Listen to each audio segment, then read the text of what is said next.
Okay, that looks good. Alright. Hello, everybody. My name is Andy. This is gonna be my review, spoilers slash non-spoilers of the FNAF movie.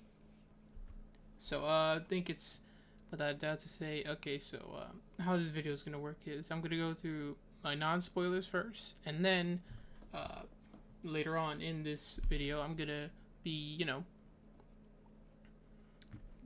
talking about the spoilers. So for now, might as well get into.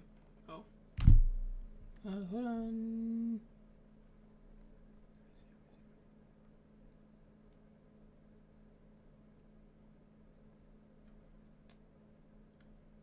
Oh, yeah, it's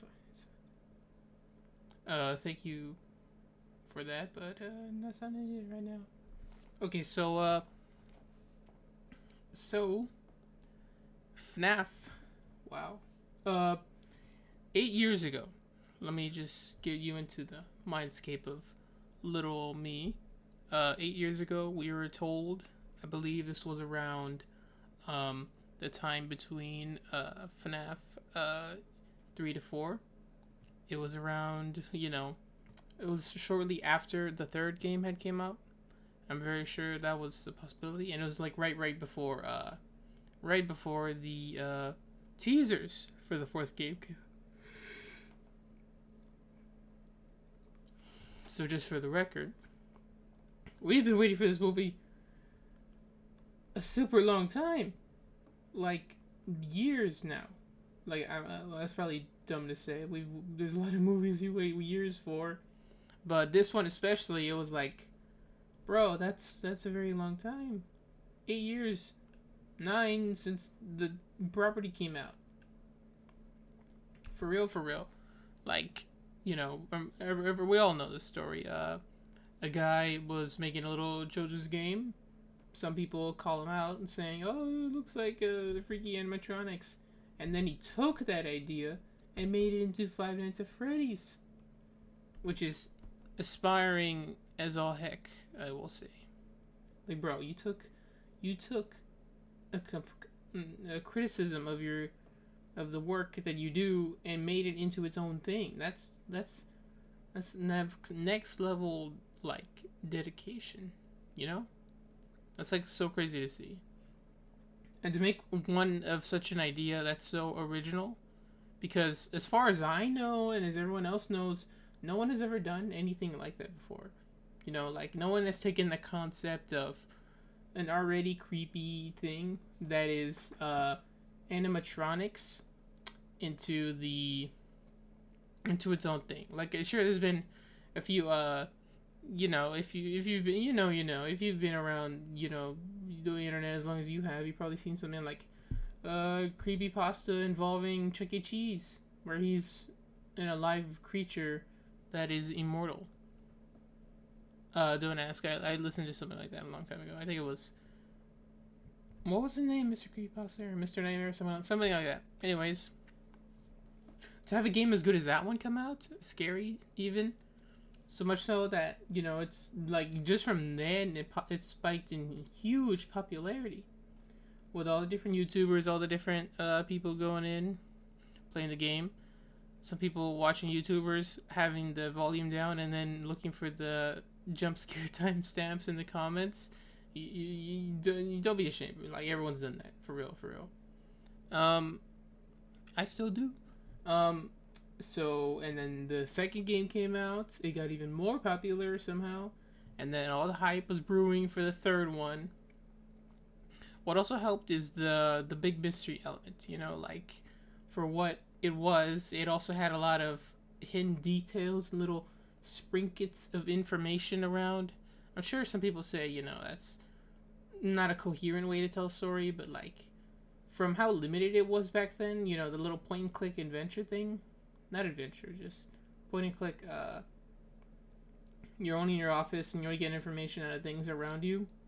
From what it was, I will say he did a very good job in, starting things out from all the way back then in laying a little bit of the lore, and at least not in a way that didn't make it feel, here's it all up in your face. So I really appreciate how in this movie they don't shy away from certain things, but they also don't clearly explain everything. I'm sure I'll get into little bits of other details in the spoiler part of this video, but for now I'm just gonna mention, like it's it's not um it's not one to one. I will say it's not like a complete. Okay, this is what the first game was, and everything about the first game is here. No, it's like it's different. It's his own reimagined retelling. It has Vanessa in it, so obviously it's different.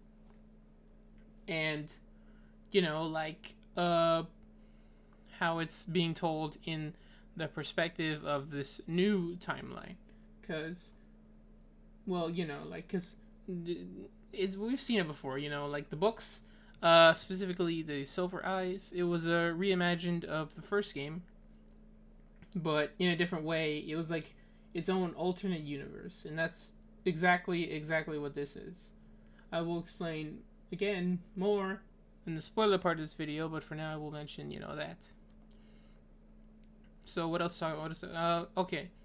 Um, I really want to talk about spoilers, but I gotta hold myself. I gotta get this down on first because there is still like a bunch to talk about with this movie. But I feel like laying what I felt about it in the non-spoilers part is more coherent, I will say. So I first of all, most I saw this on Peacock. I enjoyed it on Peacock.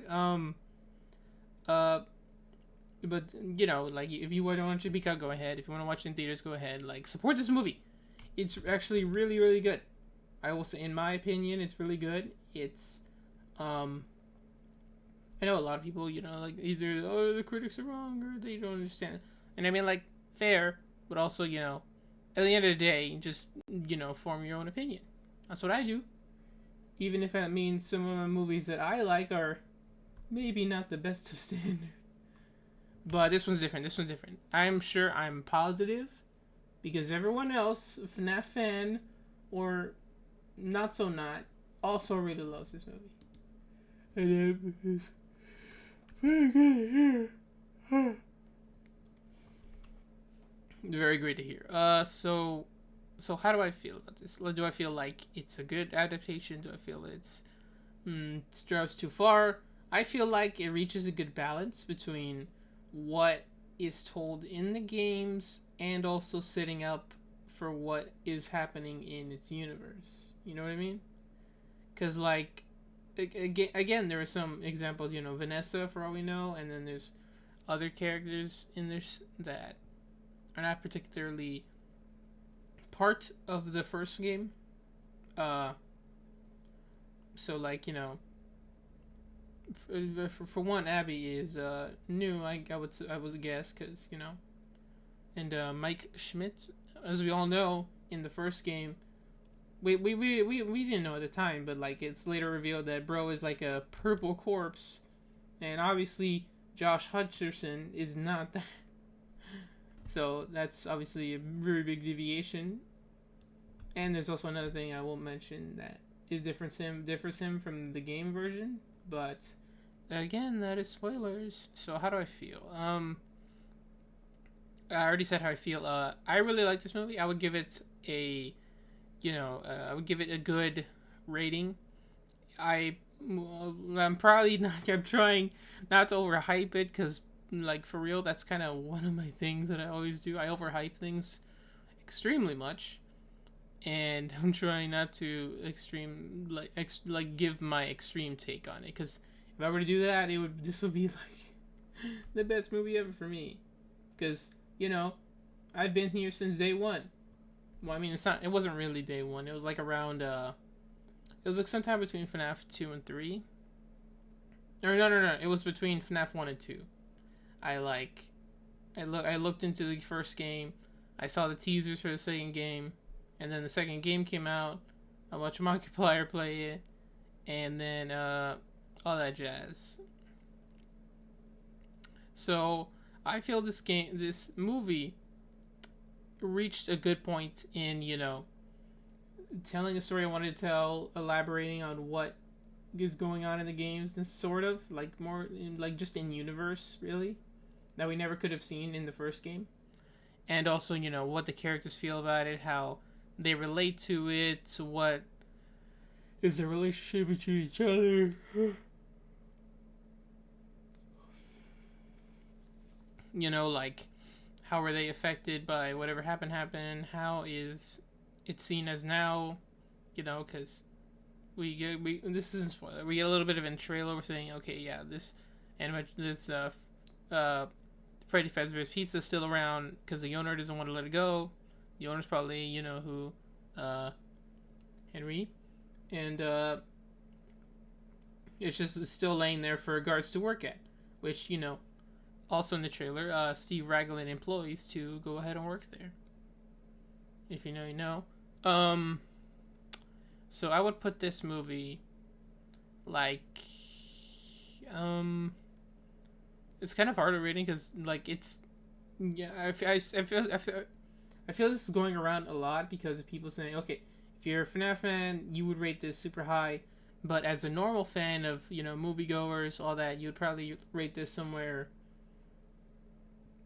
in the lower tier, like not bad, but also not that much above mid per se. And because I feel like if I saw this movie as not a FNAF fan, I would probably give it a, I don't know actually, at least a 7, I would guess, if I knew nothing about this, which is kind of, it's kind of a little crazy to think about, because how can you say, oh, if I don't know anything about this property and I want to go watch it, I would think, whoa, that kind of makes sense. I don't know. But as a FNAF fan, I would give it definitely, absolutely, a strong 9 out of 10. Honestly, there are very few things about this movie I would change. Like, actually, because what I feel is left in the movie is also really, really good. Sure, there are little, from what I've seen, there are little bits of, plot details, a little bit of, flashbacks, it seems, that are left out for the movie.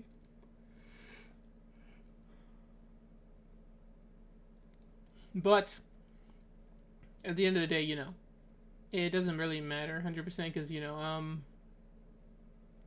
what was left in the movie, I feel, is also, just not, it wasn't, needed. It wasn't like anything was confusing. Whatever was in the movie was really, it felt like it was necessary, but also, there's little bits of what we've seen, just in promotion, other bits of scenes that appear to be, depicting something else that didn't seem to make it into the movie. And I'll probably get into those later because we did see those a little bit in the marketing and or the trailers, but it's fine. What else? I think that's a good amount of non-spoilers to go into for at least this part. It's already been almost 15 minutes. So, if I can't think of anything, please let me know. But I think that's good. That's enough, because I, bro, like, listen, I could probably talk non-spoilers for like an hour. Like, for real. At least to me, really, because, that's how I feel so much strongly about it. And there's, like, a lot of plot details that I feel I can discuss for, like, an hour. But, for all I know is, oh,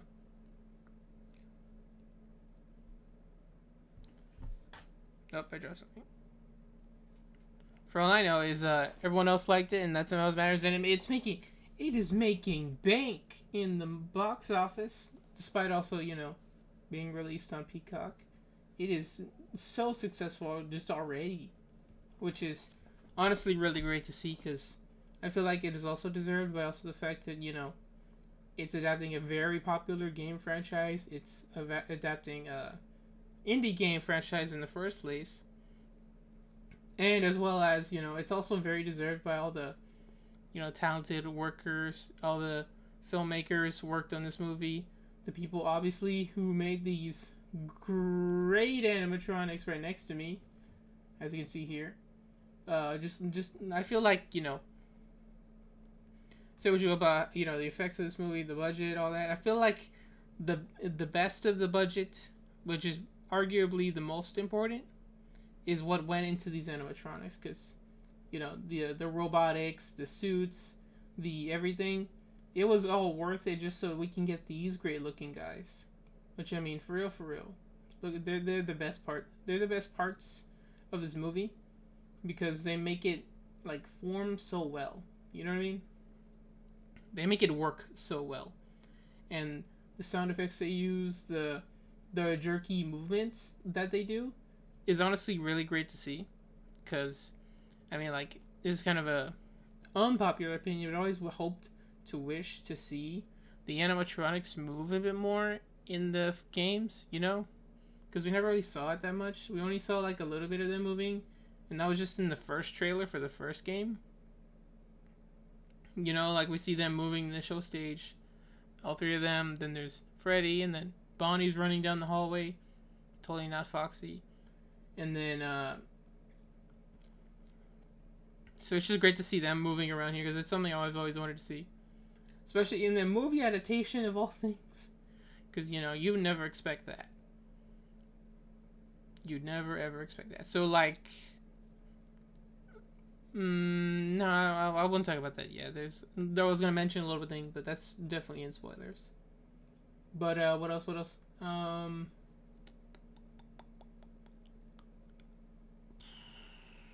would this fit? No. Also spoilers. Okay, I really liked it.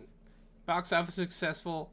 The animatronics themselves look great. The other characters are great. I haven't talked about the other characters. This is so unorganized. This is so like, it's because like I really want to talk about what I want to talk about right now, and I just can't do that yet. At least not yet. I'm gonna wait until I'll give it until 20, and we're at 18 now, so that's about a few minutes. The characters were great. So it was nice to see, the point of view of our main guy, Mike Schmidt, who we never really got that much of at least in the first game. We didn't know much about. We just know he's an average Joe who, used the doors and cameras and knew what to do when the animatronics after him. Abby was great. She was a adorable person who, we could also have care for a lot, and we can see why Mike cares for her. Also, spoilers I will mention. Vanessa also great. Someone else to pretty much explain what's been going on in the timeline of in the events of Freddy's. Who, Mike, we needed her to tell him pretty much all that's going on. We needed and that's about it, really.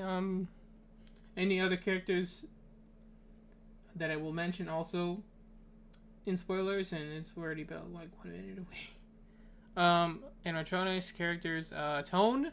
I feel like people said that this isn't the best tone-wise, and I'm gonna throw my hat in the ring and say, conflicting tones sometimes, depending on how it's done, can be done really well, and I feel like it's done super well here, because, from the approach that, okay, this is going to be a serious, scary animatronics coming to get us, well, sometimes the scariness can also be adapted by a little bit of silliness. I feel like a good example is, you've seen this movie, right? It, the one that came out in 2017, the super scary one, rated R, all that.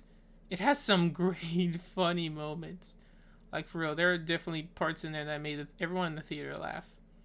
And I don't feel like that's such a bad thing, because when you have joy spliced in with fear, it's it's definitely a great way to relieve the tension in a movie.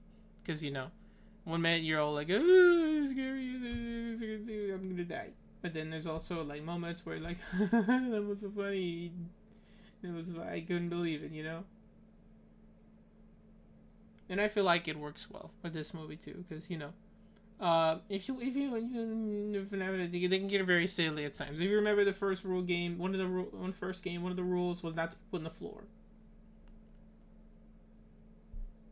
Like, they should not even go with it being said. It can be a little silly, but silly is also good. Silly is also really good, and I feel like they did good here because it's about FNAF. All right, I think I've talked enough about non-spoilers. Yeah, go. I'll probably label this in the video sometime if because right now I'm streaming this. For anyone who wants to watch it, talking about my spoiler discussion of the FNAF movie. You can watch it here if you're already watching here, but if you're not watching here, enjoy the video. I'll probably leave like a little timestamp or whatever if I figure that out. Saying, hey, this was the spoilers or the not spoilers, and there's also the spoilers. All right. The big warning, spoilers. I'm gonna be saying this for like 7 minutes. Spoilers, and how am I remember these in the beginning? So in the beginning we see Mr. Nightguard Man, which we don't get his name. Like obviously we just know he's hiding from something and crawling in the vents. But from what I've heard, this guy is actually Fritz Smith, I believe. And that's kind of cool to see, from the guy we assume is not canon because he's the one who got fired by Pink Slip for tampering with the animatronics. Or was it that or just with the Order? Because it was in FNAF 2. Or not Order, Odor. Because he was in FNAF 2, That's why, wait, hold on. I can just look this up right now. Let's see, FNAF 2... Pink Slip. Oh, this pink guy, of course. Oh, yeah, he definitely got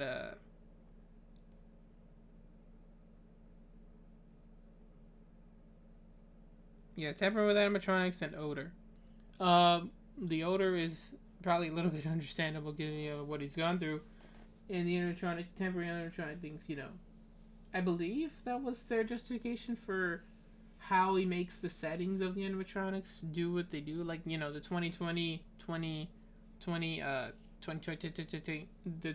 thing on custom nights. Like I guess that's how they word it.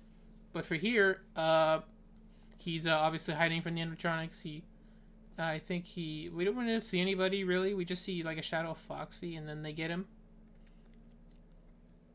and then he's strapped into that big torture chair, the one with the green Freddy mask, and then it slowly goes into his face, which at first I thought that was just that's what the inner parts of animatronics look like. Also, by the way, they don't really there are bits of the first game that they don't really adapt here, which it's not really needed, but like I guess it was more necessary for the game because we didn't know anything about the game.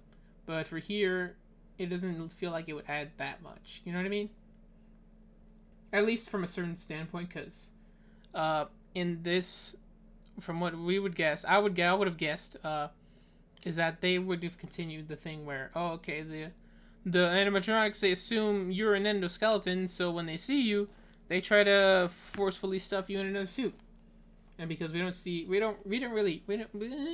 sort of get something like that later on, but I'll talk about that when I talk about it. But for now, they just attach him to this face melting thing, or the face tearing thing, which it's like genuinely a little unnerving if you look at it. It's like a green Freddy mask with sharp teeth, and like it has a little bit of its ear chipped off. It just looks unnatural. It looks like a different forming of what's his name? Of freaking Freddy.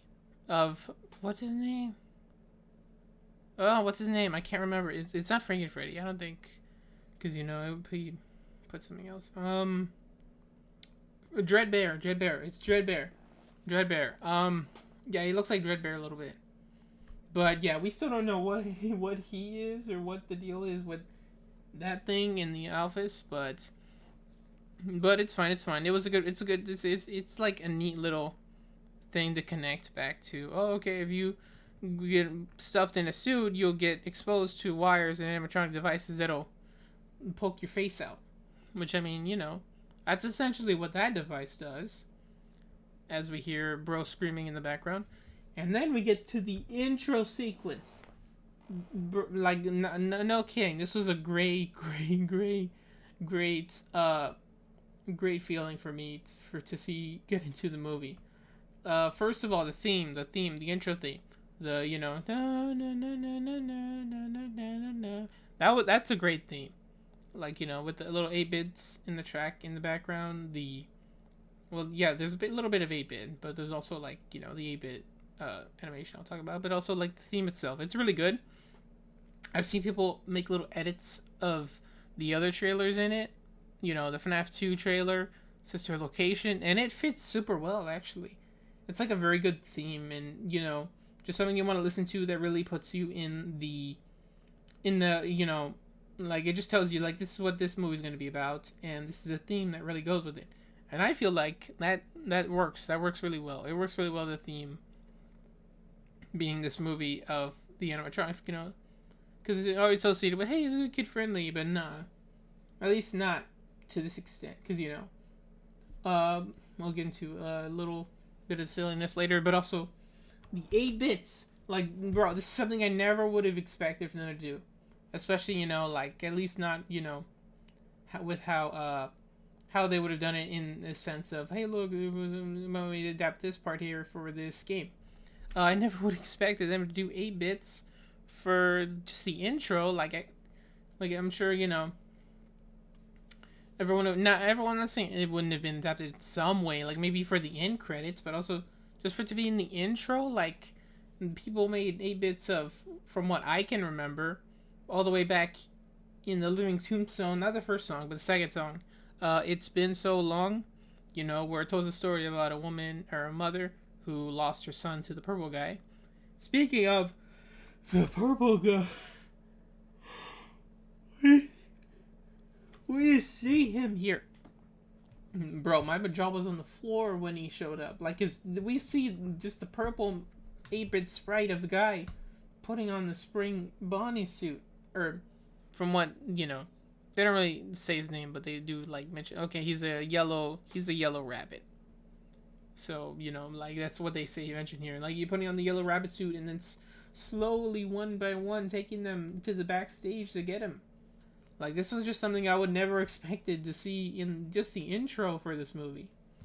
Because, you know, something like this is usually, you know, just registered, okay, it's fan-made stuff, or, you know, we'll put in the end credits. Also talking about the end credits later. So yeah, just that one was also really great. Just the intro, it really brings you into the movie, and I think it works. It works so well. It works so well, bringing you into the immersion of, you know, this being what this movie is going to be. Just telling you the lore, really, like that.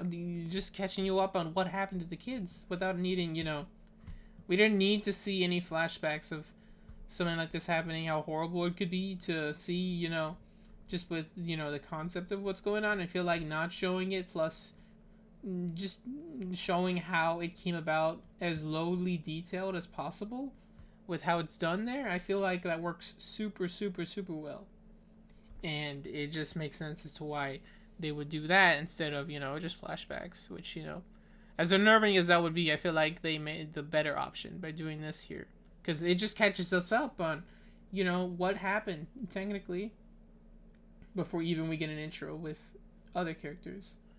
So I believe after that, we open with Mike.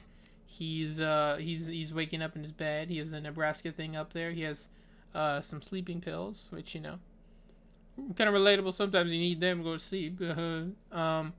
We see his job. He works at the mall. It seems like he works at a mall, and he's approaching this one little area with ice cream. And we see that freaking Rainbow, Chica's Magic Rainbow, who, you know, was in FNAF World. She's the main boss of everything in that game, and she's hard and annoying as heck. And she was brought here, obviously, as an Easter egg, but also, you know, like, that's what she's being as here. She's the mascot of that little pizza, or that little ice cream place, and I don't trust anybody who works there. they're definitely in cahoots with the rainbow, especially Cindy, who we see, Mike talking to, and he seems to have a little thing for him. That is until, Mike goes and sees somebody who he thinks is taking a kid. Then he literally beats him up in the water fountain.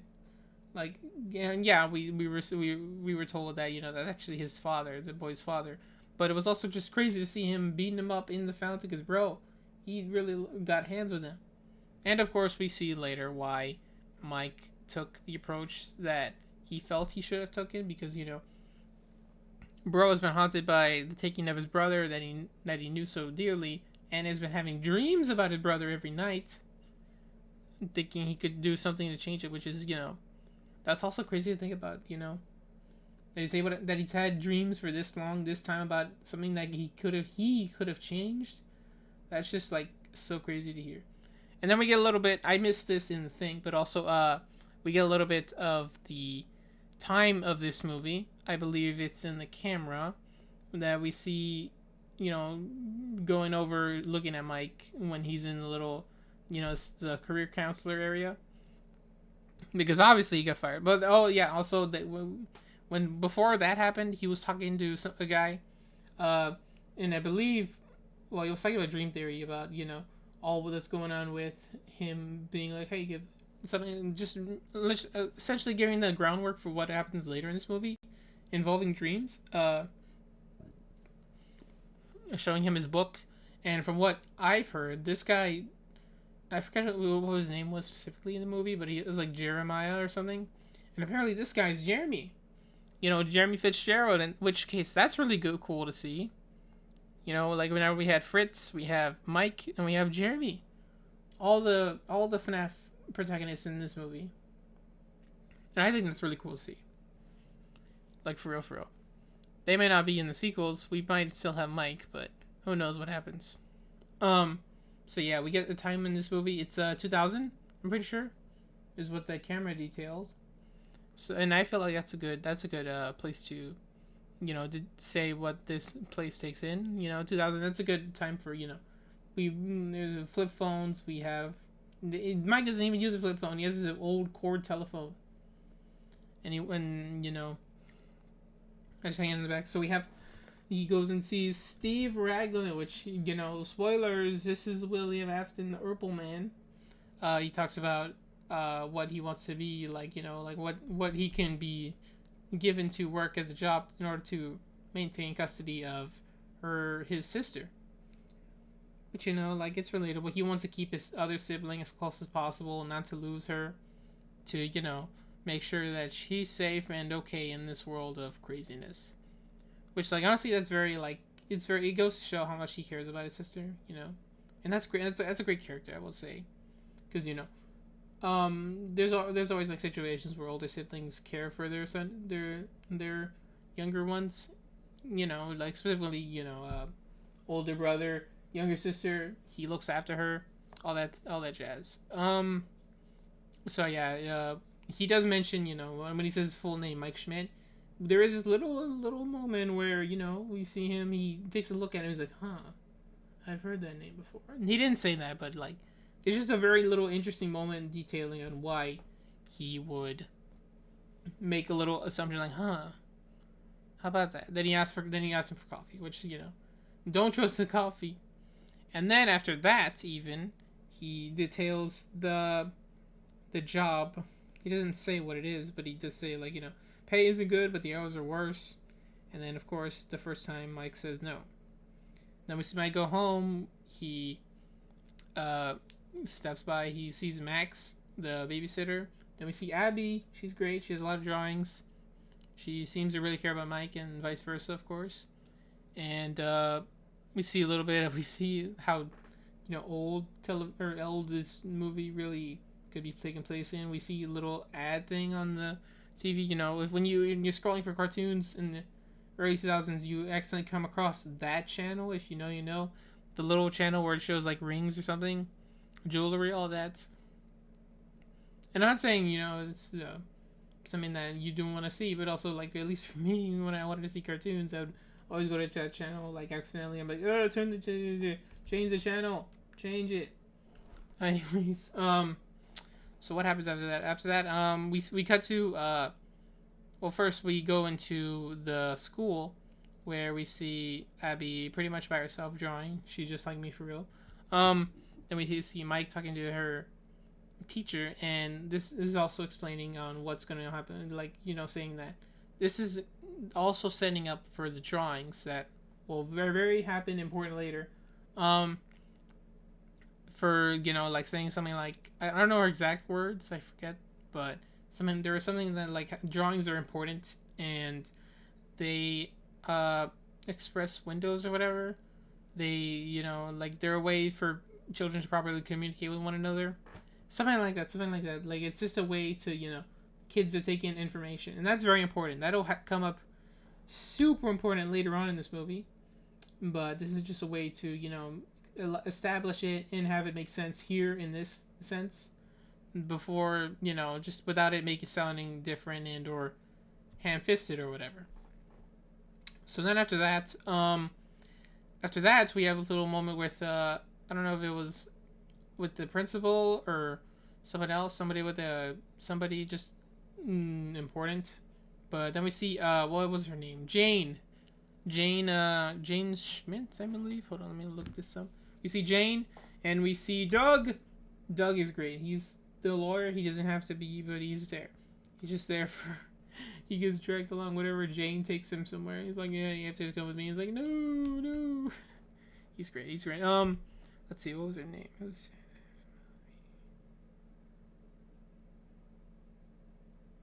Okay, well, I got here. On Jane. Okay, I thought she had her last name too, which was like, huh? How's that? So yeah, but yeah, her name was Aunt Jane, and she was detailed as a villain, which it's not inaccurate, I guess, but with, who else villains we see in this movie, it's a little bit of an overstatement, I'll say. So yeah, they're definitely just talking about, okay, if he can't afford whatever to look after her daughter or his sister, then the custody will have to go to Aunt Jane, who we clearly see is a bit of a Karen for sure, and is most definitely probably absolutely in it for the money. The check or whatever she gets for like a year or something from the government or whatever, which, there's just some people like that, so it is believable. It's believable. And there's also people out there that's like, oh, let Doug go, let him go. He was great. He's just there for the scene, like, just staring blankly and just like, okay, when am I gonna get out of here? When am I gonna not be with this crazy Jane person anymore? He was great. He was great for real. So yeah, and it would be until after that, then we catch up with Max the babysitter, with, saying like, I'll pay you eventually, Mike. Or Mike will say that to her. And I felt like there was something going on there, like maybe Max and Mike, maybe because of M's in their name, they could be a thing, I think. At least until other stuff happens in the movie. But so yeah, I definitely see where he takes his cord phone and he puts in the number for Steve, and he calls saying, "Hey, can I?" Which, to me, really, this is so believable. Like, we just see someone who wants to take this job. I mean, like, even before we hear officially in the movie, seeing the animatronics are alive, why Mike would join so willingly to work there. Because, like a 9 to 5, or not even 9 to 5, a 12 to 6 a.m. job. At least, I've never worked a 12 to 6 a.m. job, but I have heard, people have their ways of doing things. They're just, one, they stay up all night, or, they play Xbox or something. They go to sleep. At least in Mike's case, he goes to sleep the whole night. But other than that, we don't see much of what's going on. Because, it's usually just, just keep people out and just be working there in your office, looking at all the cameras, all that. And that's pretty much how it goes for Mike here. We see a little bit. I like how we get to see a bit more to the place, because we never really get to see that much, really, in the first game. And also, I also really like how, this place they built for the movie is significantly different than the map the first map, because that pizza place really is this extremely tiny, extremely tiny compared to other locations and other places we would see. So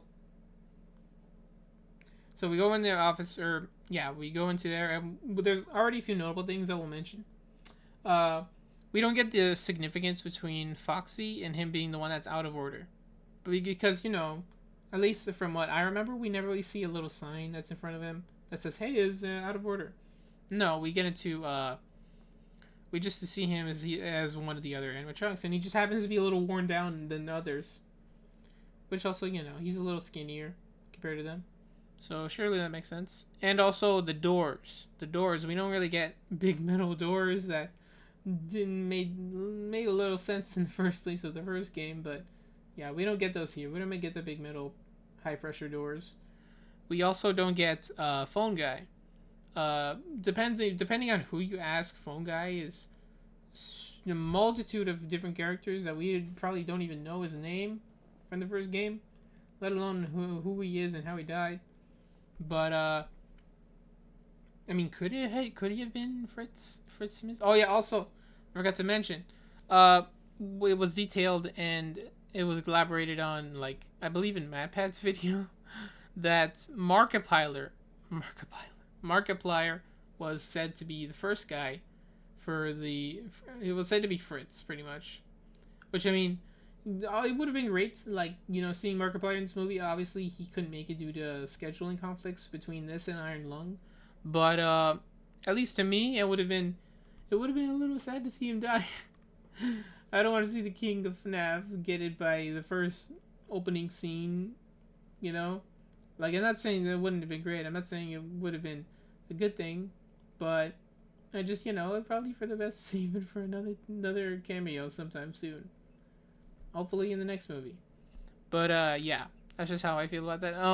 What else did I say? Okay, yeah. The Phone Guy, we don't get Phone Guy. We do get a Phone Guy. But not in this location. We don't get the metal doors. We don't get out of order. And that's why, really, like, it made more sense for those parts to be in the game. Because, that's just how the game works.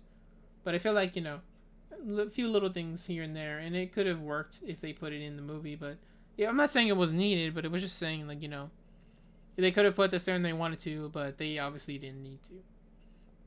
So, anyways, we get this little thing with, what was her name?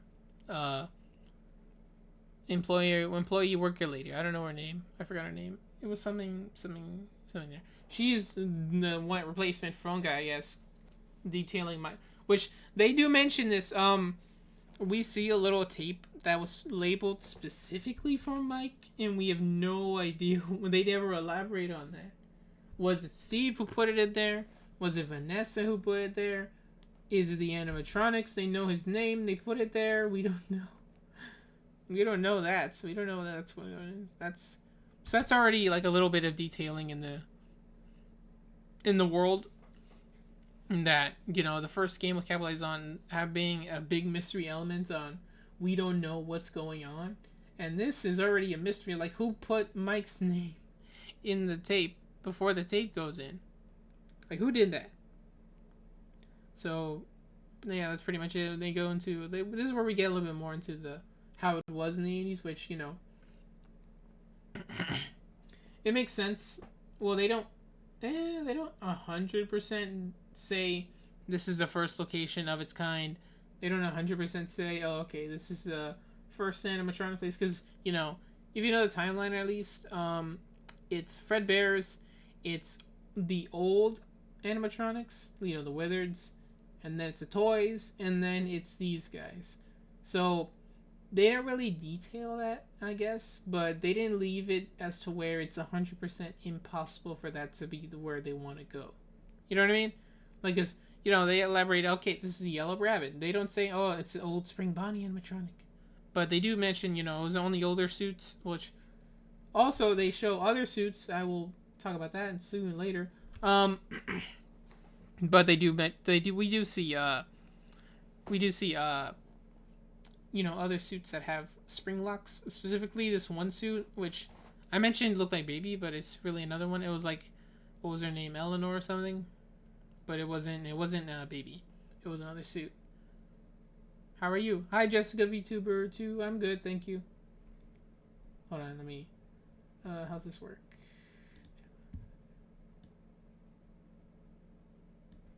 Let's see, is this good? How are you? I'm good, thank you. Wait, hold on, let me fix it. Oh, it's fine now. Okay. Oh, it's just over my forehead. That's good. Hi, I'm good. Spoiler warning, of course. I'm talking about the FNAF movie. So you know, just letting you know. You can click away if you haven't seen it. But if you have, please join me. I'm talking about the FNAF movie and spoilers. So from there, we get into pretty much what's gonna happen. Now, Mike is, of course, he doesn't care about anything. He just wants to go to sleep. Which, I mean, you know, that's kind of relatable. If there's nothing going on, if there's nothing to really worry about, he has the doors locked. He has everything going. He has a security system. He can just call 911 if he needs to. But really, he just seems to, you know, hey, all this is gonna be going around me. I don't care. I'm just gonna fall asleep on my desk, and that's exactly what he does. He falls asleep on the desk, and then here's where we get into. I don't know if it was at this point we saw it, but it was probably a little bit earlier where we see the flashback. Okay, yeah, it definitely was a flashback because we have Mike staring up at the poster of Nebraska he has on his roof or his ceiling, right above his bed. Which, you know, sometimes you want to think about Nebraska. I've personally never been there, but I feel like it has some sort of appeal. But yeah, that's where we cut to him. He was a little kid. Well, not little, but like at least, you know, around the age where you're aware, you're sentient. But where he's having a camping trip with his parents. We don't know for sure. This is his parents, but from what we see, you know, it's probably very likely that's where they're going to take him because, you know, there are little bits of things later on that could detail William Afton being his dad, but they don't really need to do that in IMO. We already have a really good twist I'll get onto later because, you know, if you know, you know, and I want to preface that if you haven't seen this movie, go see it because this is a spoiler discussion. Well, it's not much discussion, it's me recapping what I know and how I feel about it. So we see he spills, or one of the parents spill Coca-Cola. I think it was Coca-Cola. He spills Coca-Cola, and Mike, Mike, who is watching Garrett, his little brother, has to take his mind off that to go help clean. But then that's what you see. He gets taken. Oh, drop something. He gets taken by Mystery Carman. But you know, they don't. Obviously, they're not gonna put. Oh, this Carman he's in a purple car. It's obviously gonna be a purple man. They just say it was taken, and we don't ever really elaborate on what was the reason. We don't know why William Afton drove at least a few states away, from what I could tell. Like, 'cause like this was I think it was detailed somewhere that this took place in I think it was Michigan. I think. Hold on. I have somewhere here,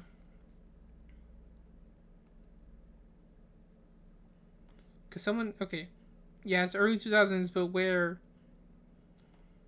oh, yeah, where is it? Okay, well, in the books, it's labeled Utah, but I think in this movie, it was detailed, somewhere, a state nearby, and because I don't know my states, it was obviously like a absurd amount of miles away, so we don't know for sure why William drove to this random campsite in Nebraska, took this one kid, and then just went all the way back to wherever this movie took place. Like, we don't know that for sure.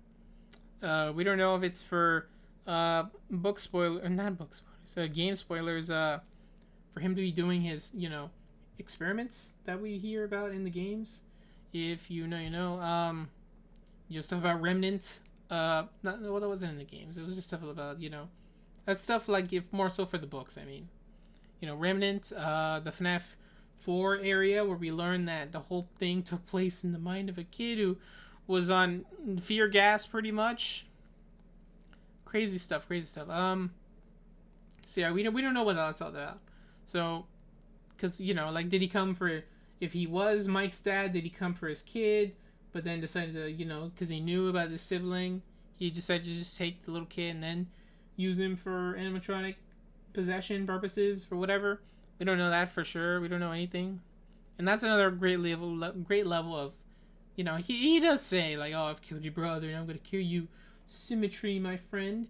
They never really detail it, and I feel like it's better, like that's the good thing about it. Like they don't need to elaborate on certain things because it's more so better to leave it to interpretation than to elaborate on it, because for all we know, we just don't know anything. We don't know anything, and that's just how it is. So yeah, then we see in this, when Mike has his first night here, he goes to sleep and he dreams, but the dream is different. He's a little bit aware about it, which at least from what we see, he's not able to control his dream. He's not like lucid dreaming level where he could make the car tore apart and then bring the man to face him while his brother turns into Thor or something. Like he's not able to do anything like that. He's just able to recap the events of where he was, and at the end he just tries to chase after the car, but he never gets there. Which sure, I guess if you want, you could just say, oh, if he dreamed hard enough, he could find out who it was. Which no matter how much you remember of that day, no matter how much details you probably if you didn't get a look at the guy's face, I don't think you could ever figure out who it was. And this was like what, 20 or whatever years ago, however old Mike is in this movie. But yeah, that was just but yeah, we see in this, we see the kids, the spirits of the kids. We see them just there. Then we see for the first night when he goes after, I think it was Freddy's ghost, I believe, Freddy or Golden Freddy, who is totally Golden Freddy in this movie. He goes after him, then he trips in real life on the floor, and I think it was Foxy or whoever was watching him. He didn't really hurt him. I think it was because he was dreaming instead of just watching the cameras and such, is why the animatronics don't take him out the first night. Assuming, that's just how they do, because they do mention that, dreams are important also for this thing, because, well, as important as dreams are in the games and the books and such, I like how they're capitalizing it for here too, as a way to give you a perspective on, hey, this is what's going to be happening in the rest of the movie. There's going to be stuff about dreams, drawings, and or who these characters are, in the sense that the kids' spirits are in the animatronics. Okay, so after this night, we cut back to, I think it was, okay, so no. Okay, so we hear a little bit about, I think it was, yes. So here, okay, we cut to Jane with Doug and other people like Max too, and then their friend. And then we see Mad Pat working at Sparky's. His freaking name is Ness. Of course it's Ness. So yeah, we see him here. He's great. Some say the lunch is the most important meal of the day, but that's just a theory. I couldn't stop myself from laughing. That was great. That's how you do a great cameo, I'd say. Because, it's not like it takes away from the scariness of the scene. It's just a little, like, funny little, funny little thing at just in the middle. Like, of course, it's Sparky. If you know, it's Sparky the dog. We'll get into that later. So yeah, there's the thing. Okay, honestly, Aunt Jane might actually be a villain. She considers killing Mike just for getting his custody of Abby, which is, that's a little crazy, but, I don't know how things are in wherever they're in Michigan. I have to look it up, because I'm pretty sure it comes up later in the movie that details, okay, this is exactly where they work, or this is exactly where the movie takes place in. And I have it somewhere. I saw a tweet about it. I forgot what it was, because it went over the little form slip that Mike got about the custody thing for Abby, but we don't know. But I can't bring it up, because it's probably a little bit takes a bit to dig up, and we're not gonna do that here. So yeah, they talk about, okay, if he's guarding the Freddy place, why don't they, who they seem super down for doing for, come in and trash the place? Which, I mean, sure, like, what else are you gonna do? So yeah, then pretty much they buy into it. Max also, I guess, agrees to it, but like I don't know how her motivation really, but it probably just seems like okay, Mike isn't paying me, might as well trash the place he works at. Which I mean, sure, I guess. Maybe I don't know. Maybe she doesn't want to babysit for Abby. I guess. Who knows? Who knows? And then we cut to I believe it's the second night now. He goes into the place. He goes and takes a nap again. I think this is definitely when he goes and takes a nap, and then Foxy comes in when he chases after another kid. Well, first we see his cut on his arm by his hook, and it's real, like it's a real gash. Then we see his eyes turn, well, not his eyes, but the kid's eyes. They get like all goopy and black, which that's definitely a reference to the crying child ghost sprites in the FNAF 3 game. That which also was used in the FNAF World, and probably its only instances really. We never really see the crying child ghost look like that again. So yeah, we apparently see. Okay, yeah, we saw Foxy. I think it was he appeared in this thing too. He was watching in the shadows, but apparently when they cut you in the dream, it cuts you in real life, which goes to show how I guess powerful these spirits are, as well as it being able to I guess hurt you in your dreams, and they can also hurt you in real life for it. That's just so crazy to see. Which it's probably if you get killed in your dream, you get killed for real.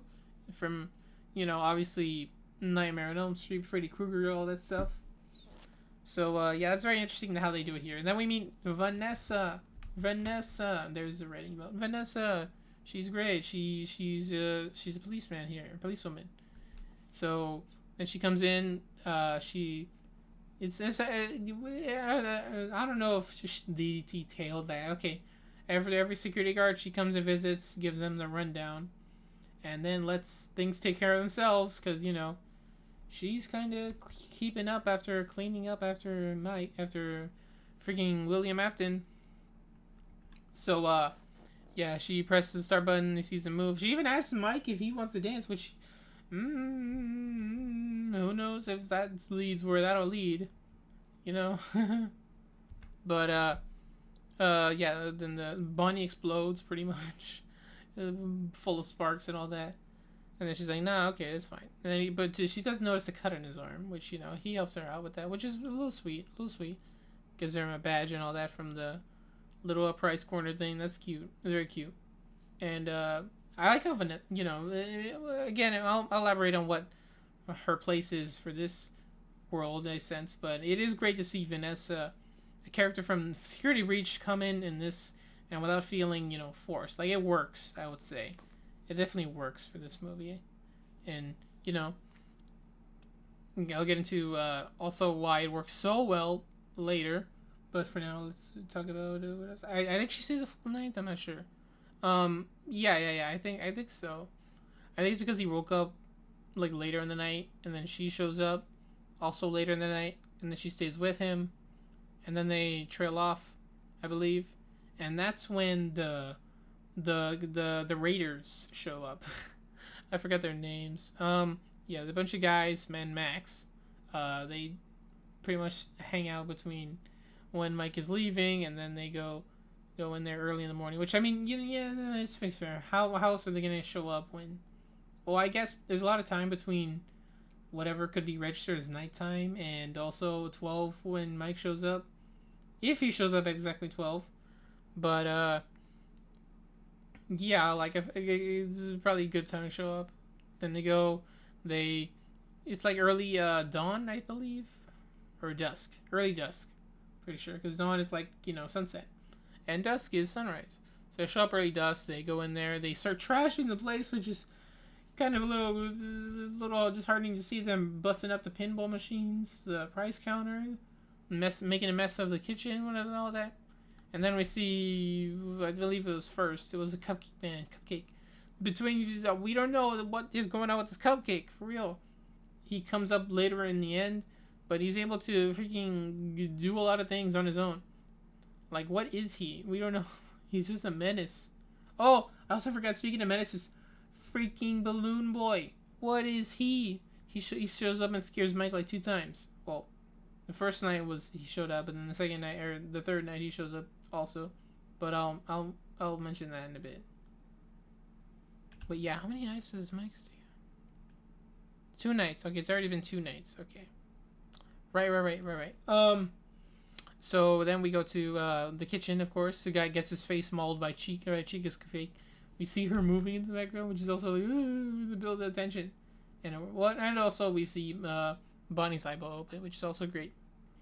Because it goes to show, like, no matter how cute and cuddly these guys look sometimes, they can also very easily look creepy, and it works so well. That's why this movie works so well, because it adapted it 1-for-1 from the game.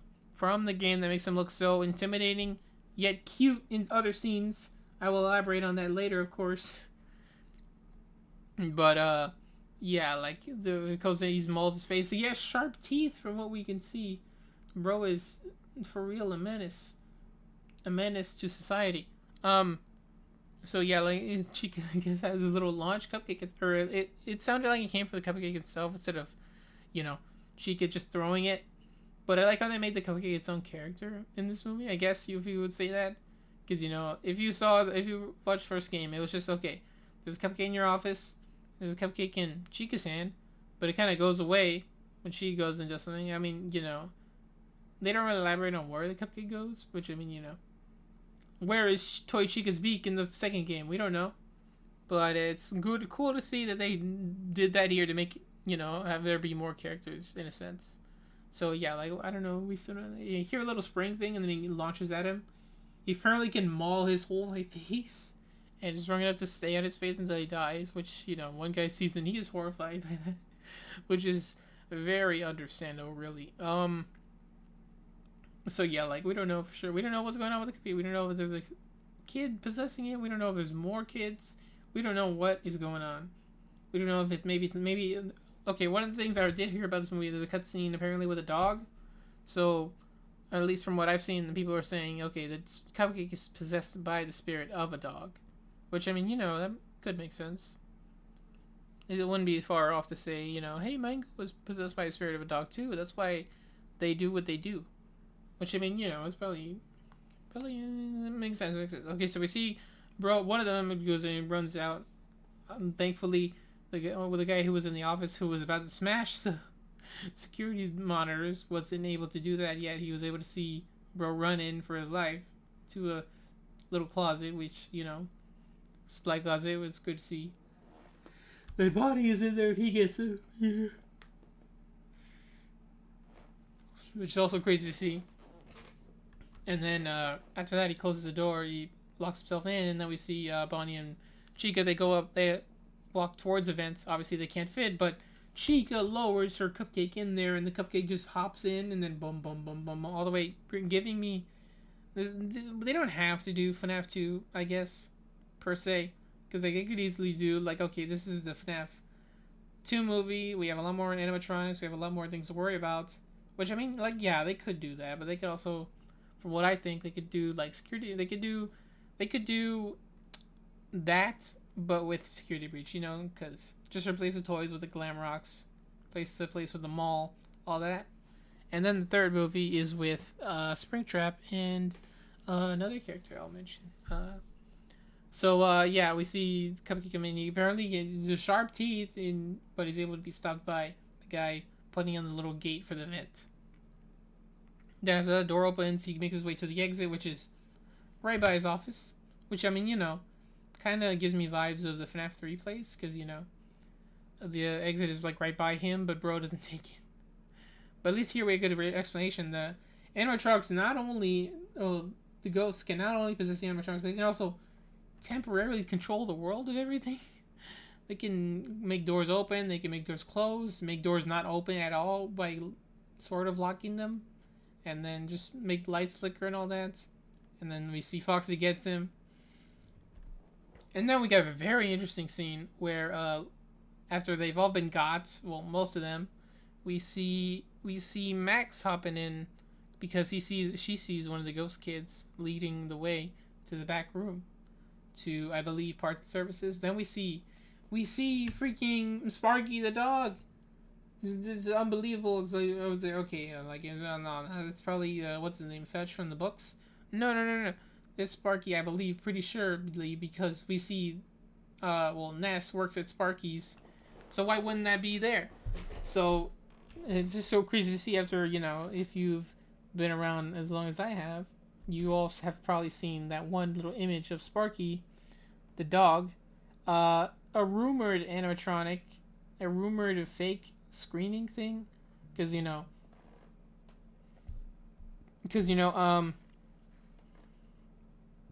there was this little image going around about the back rooms, not the back rooms. What am I talking about? The parts and service, where it shows a dog animatronic hiding behind the door. And if you've seen that, you would assume, oh, that kid's probably about this game. No. That was a fake. That was a hoax.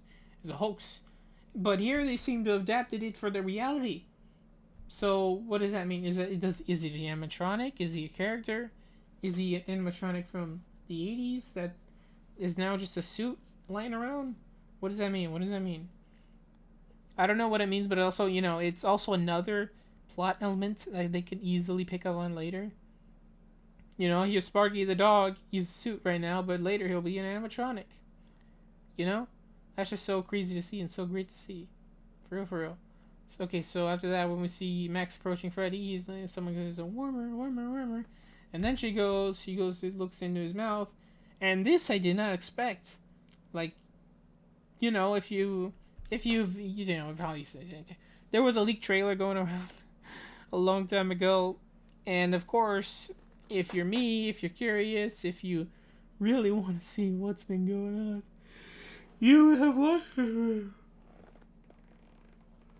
And you would have seen for that very, very brief moment the shot of somebody getting face nommed by Freddy. Which, it's a shadow. It's a cut to the shadows that gets it. So it was very brief in the trailer, though.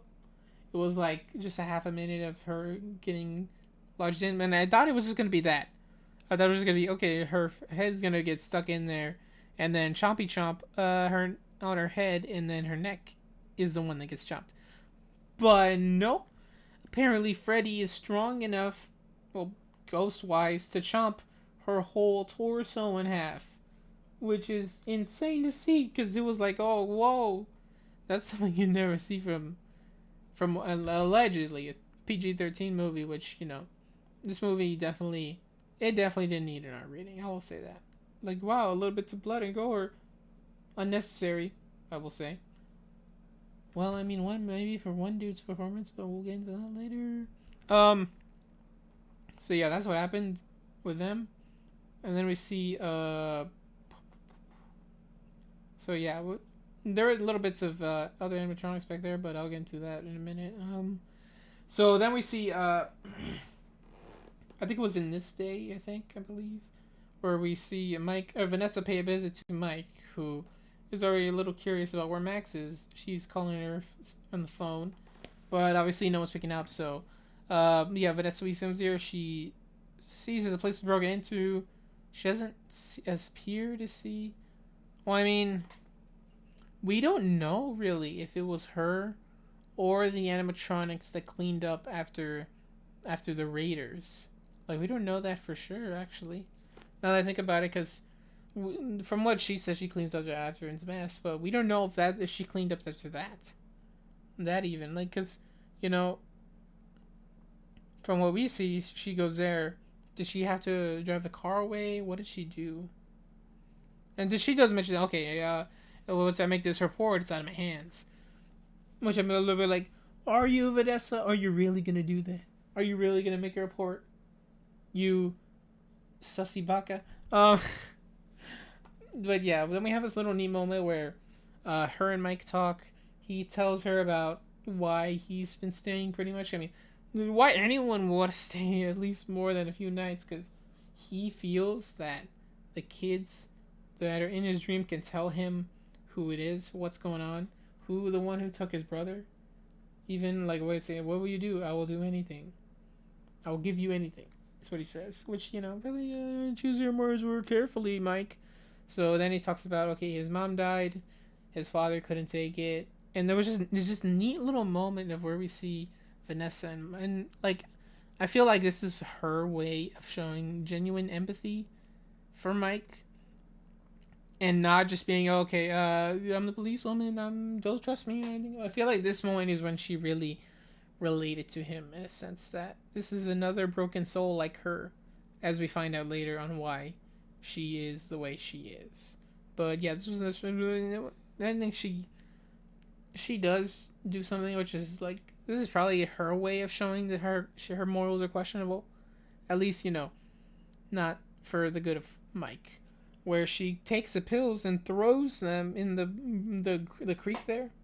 Which I mean, we don't know for sure what would have happened if Mike kept dreaming. Like we don't know if the ghost kids really want to hurt him at least that much in his sleep, because if he's asleep they could just pick him up and then yoink him, or if he's asleep they can just take Foxy's hook, put it to his neck, then rip.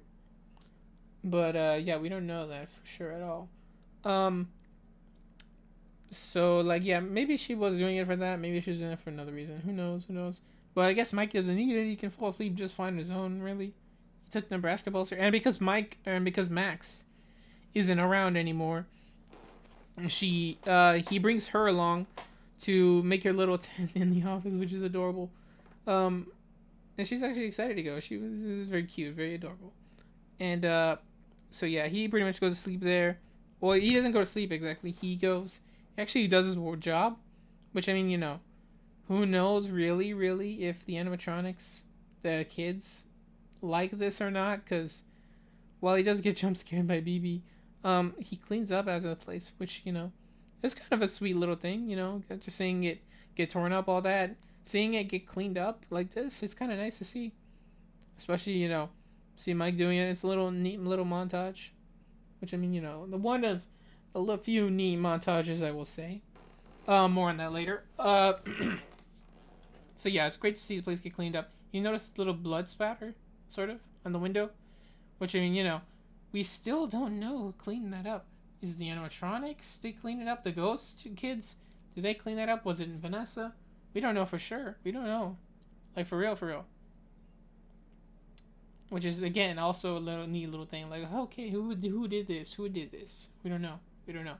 It's also also built to I know some people probably doesn't. Hey, why is it a mystery? You wouldn't give me the answers. Which I mean, sure. Sometimes when something isn't answered, we get a little unsatisfied. But I feel like, depending on what it is, it can work on what you believe. Like what is your interpretation of how this has come across? How do you feel about it?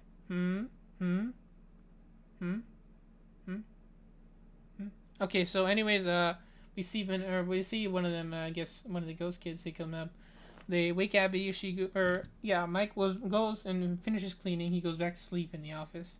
One of them wakes Abby up around I guess 6 a.m. And then she goes, and then we see Mike get up, hears her screams. So he has another dream. I think this is when he asks one of them what they want, and then we see, the kid is drawing Spring Bonnie on the floor, and it's a little scary. But then we say it's like anything, and then he hears Mike scream. Then he wakes up, he goes, and we encounter the animatronics. There, he's the first time he sees them alive and moving, and of course has a reaction to grab a chair and almost hit Freddy with it. Which I mean, that's probably not gonna do anything, but points to you, Mike, for giving it a try. Points to you. But then we see they're actually fine. They just were tickling her. And I feel like this is, if you like it, you like it. If you don't, you don't. But for me, I super love it. I love when the animatronics are all cutesy and actually adorable and interacting with Abby. Like, this is something we've never literally ever have seen before. Well, I mean, other than, Freddy with Gregory and Roxy with what's her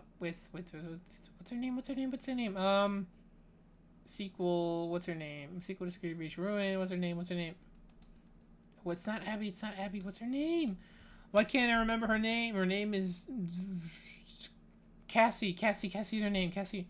Roxy with Cassie, and Freddy with Gregory. You know, like we never see the animatronics be wholesome. We never see them be nice to kids, and we've never seen that before.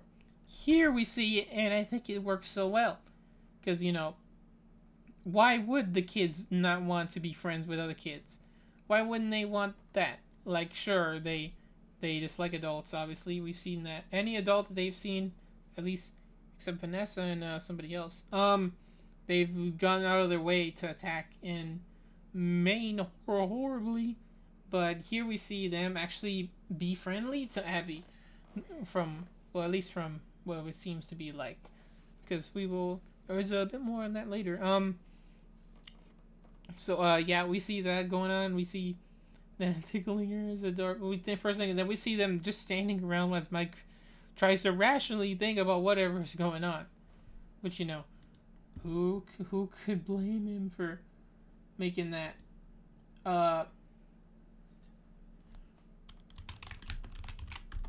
Yeah, like who could blame him for doing that? Sorry, I had to type something out.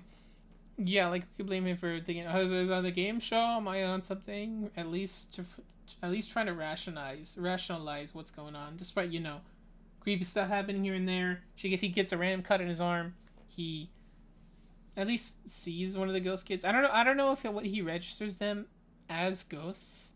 He like just sees them as random kids in his dream that haven't been there before, which is you know, interesting.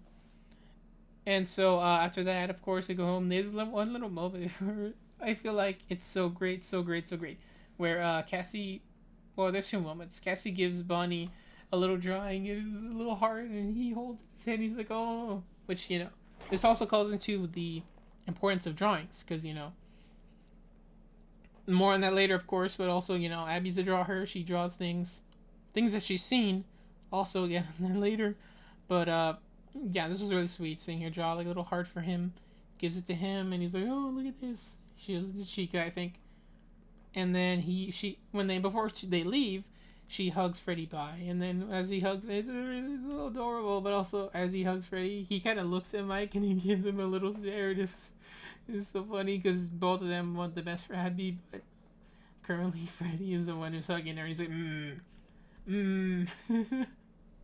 It's just so great, so great. I love it. This is why you wouldn't see this from anyone else, really. Like between I haven't seen them, but I know about them. I know about whatever the Banana Splits movie, Willy's Wonderland, freaking Nicolas Cage. I know what those movies are about. They're about also killer animatronics that come alive at night or any time of day, really, and they fight. And they fight you, and they kill you. So we've never seen them be done wholesomely, I will say. And that's what separates this movie from them. Like, sure, not only because this is technically the biggest IP out of all of them, technically it is the thing that inspired them. I mean, like, sure. I don't want to say, like, okay, oh, this is obviously a ripoff of FNAF, and it should be bad. But, like, you know, like, technically, chronologically speaking, this Five Nights at Freddy's was the first thing to come out in 2014, and these things were out like I think Banana Splits was out freaking I don't know 2020s already, but sooner at this point around recently I think I don't know, and then not Mandy, I think it's Nicolas Cage, then Willy's Wonderland was also out. I haven't seen them. I don't know what they're. I've seen, you know, just like breakdowns, you know, like just going over what the movie. I know what it's about. I know what happens. I know what it's all about, and you know, I'm not gonna speak for them really. I'm not gonna say, oh, this is a bad movie because it's a ripoff. It's not better. No, this is what separates it from them. It's because these animatronics. Well, I mean, for one, they have a very big budget, but also two, they make them silly and they make them actually appealing to kids, which you know, I feel like that's something like you know. At least the other ones didn't really capitalize on as well, because you know, if you look at these guys, you can see them obviously little happy little funny faces, little big happy people that you can hug, and then also you know at night they seem horrible, scary. But yeah, that was a really great moment. And then we see later I think it was no. Vanessa doesn't show up yet. Okay, so basically the sort of B plot is done with Jane and all that.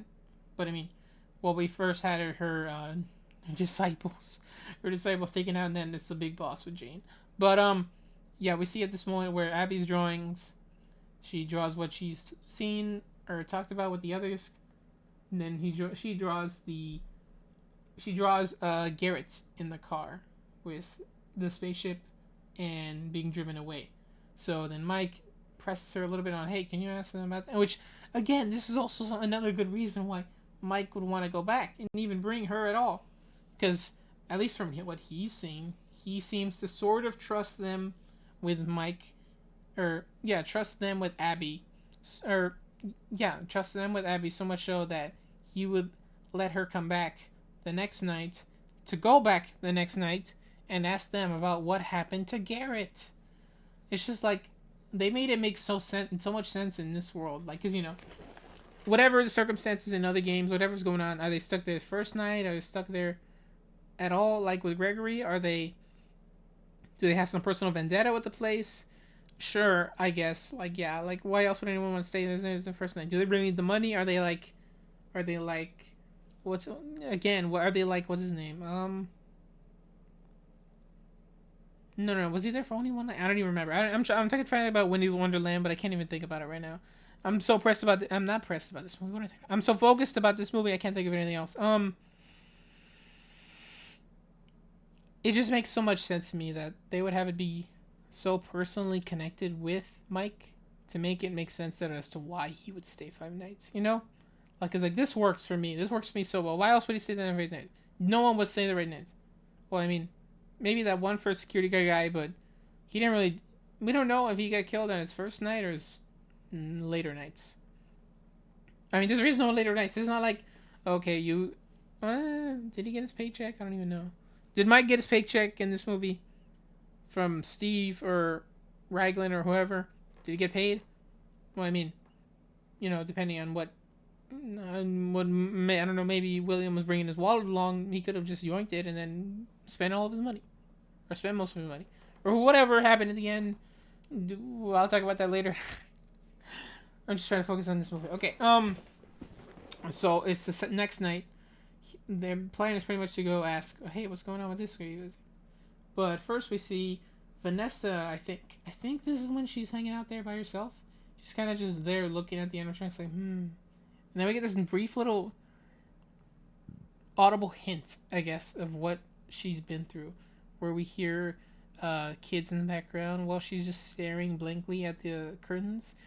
And it's like so interesting because, this is probably a little hint of what she's been through, having to clean up William's messes, at least from what probably could be assumed a really long time, like probably when she was a kid even. Because, we never get elaborated on when this started, how this started, when she stopped, in a sense, But it's just so interesting. Like, and also, we don't need big bad William Afton to kill kids brutally to know he's scary or is the big, the villain of this franchise. But we just need to know is what he has done to other people and what he continues to do to Vanessa, which, obviously, spoilers I'll say about it later, but for now, so we see, she's there, and then they come. Mike brings Abby along, and, Mike and Vanessa talk. Well, Abby goes and talks to him, and she's like, she needs help, and honestly, this, like, made me, like, a little confused, like, what? The animatronics need help? What do they need help with? Then they say, they want to build a fort. And again, this is another thing where I feel like, okay, yeah, if you expect this movie expecting killer animatronics and all this, like, yeah, sure. It's a little bit, might be a little bit out there for the premise, but also, like, if you putting this in there, it might be a little tone confusing. For me, I loved it so much. Just seeing the silly montage of them building a fort with chairs and tables. Bonnie falls over. He gives a thumbs up that he's okay. Oh, I loved it so much. And at the end, they all just lying down on the floor, just staring up in the sky. Oh my god, it is. I loved it so much. Like I was just in constant awe of the whole scene, and just like, oh, we never see this happen, and it's so freaking sweet. It's so like adorable to see them all just be in this weird like little happy family of friends, things like oh, it's just so great to see because for me this does not change it at all. Like we know the animatronics are bad. We know that they're kids. They're vengeful spirits. We know they attack pretty much anyone who comes harm to the place, like any adult really. And for kids, they want them to join them. But for the most part, these are kids. These are just kids in big grown animatronic bodies that want to do things, and they want to make friends, and of course, also wanting to build forts. And I feel like it was done super super well here. I feel like it was done super adorably so. Like for real, like it's just so great to see. So great to see them at least get away, give it a little bit of expression on why, like, because we get sure, like, oh, the big scary animatronics, that's what you need to worry about. No, they're kids in them too, and they showed it off really well by building a fort. And it was so like just so great to see them just doing this thing. It was great. I'm sorry, like no. This is I can proudly say this was one of my favorite parts of this movie, seeing them build a fort. It was so great. It doesn't change the movie at all for me. It was just made it so much fun. It just makes it so much fun. I'm sorry, I love this a lot. Because, we've had a lot of silly moments in Five Nights at Freddy's. If you... Exotic butters, freaking, casual bongos, what is other memorable moments? The stuff you in the furry suit, amigo, same boot. What else happened? I think it was a silly moment in Security Breach. I can't remember. But there was just oh yeah, Staffbot. He's silly. He jump scares you and then he gets you. Or Mask or it was Mapbot. That was who it was. Yeah, this is a franchise all about silly stuff. Like just it's not a bad thing. For real. It's never been a bad thing, and definitely not a bad thing here. I will say, for sure. So yeah, that happened. Then Vanessa and Mike go in the background, just a little worried, like, what are they going to be doing back there, huh, Mike? So yeah, we see a little we see one of the older suit models where we get pretty much the explanation for what spring lucks are in this movie. Where at first I thought it was a baby, some sort of baby costume in the back, because it looked a little bit like it has a little pink rosy cheeks and the porcelain doll face, but it's apparently another suit for some other or animatronic, but something from the books. And again, I haven't read any of the books. I've read Silver Eyes once, and it was like an audiobook from freaking 2017, I think.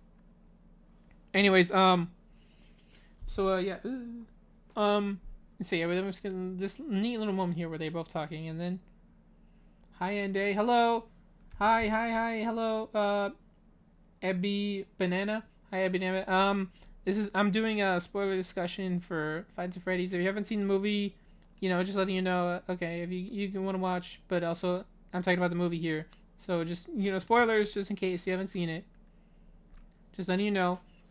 So if you don't want to listen, please take away, and just a little fair warning, because I'm like halfway through the movie. I'm talking about it right now, discussing about what's going on in the movie, how I feel about it, all that stuff. So yeah, just letting you know. So yeah, this is what happens in the movie. Yeah, this is a neat little more Mike and Vanessa are talking about, and there's something in the back. I think it was I don't remember exactly what the conversation was, but I think it was something to do with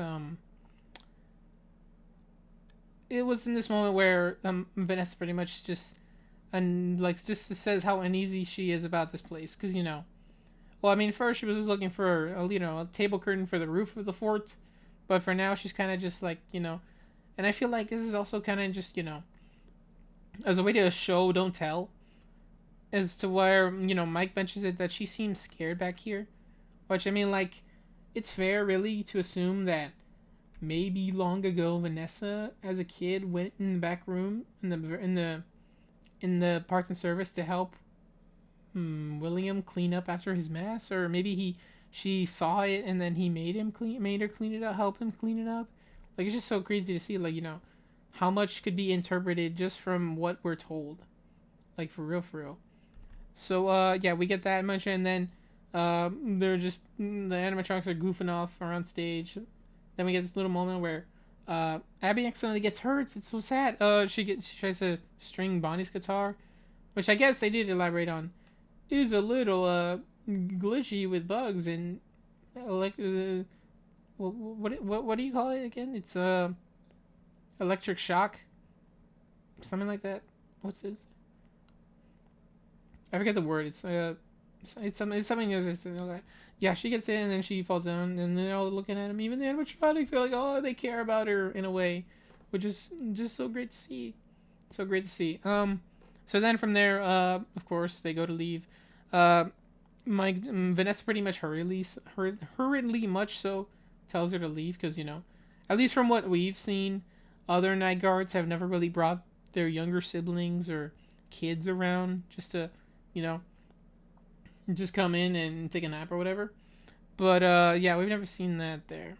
So it does explain, at least from another standpoint, as to why Vanessa would feel the way she feels about this situation. Because, think about it, she's probably had to do this numerous times. She's a security officer here, she's a security guard. Not security guard, she's just an officer. Has probably had to cover up so many times night guards have come here, sentenced pretty much by William Afton, Steve Raglan, and just had to be taken care of by the animatronics and clean up after their messes. I would assume, unless it was the animatronics that did it, because I don't know, we never really get the elaboration on where, at least what. Actually, what if it was her in the beginning? Would that make sense? Like, how would Foxy, Ghost Foxy, well, no, well, yes, no, yes, no, maybe so, okay, well, I was trying to assume maybe Vanessa was the one who took the first security guard into the bear trap in the beginning of the movie, but I forgot that later on we see the animatronics themselves sort of take Mike and put him in the bear trap. Because I don't think Vanessa would want to do that, for sure. Like, no, he wouldn't set her up like that. Because, obviously, we see how questionable she is, how crazy, like, how conflicted she seems to be about the whole situation. She threatens Mike, she says, I'll shoot you, which, whoa, that was, like, yeah, sure, we know she's a little sus, but having her say that was like, whoa, why would you say that? It was crazy to see. Like, it's crazy in a good way, I think. And then from here, it was from here at this point, then we see pretty much them going to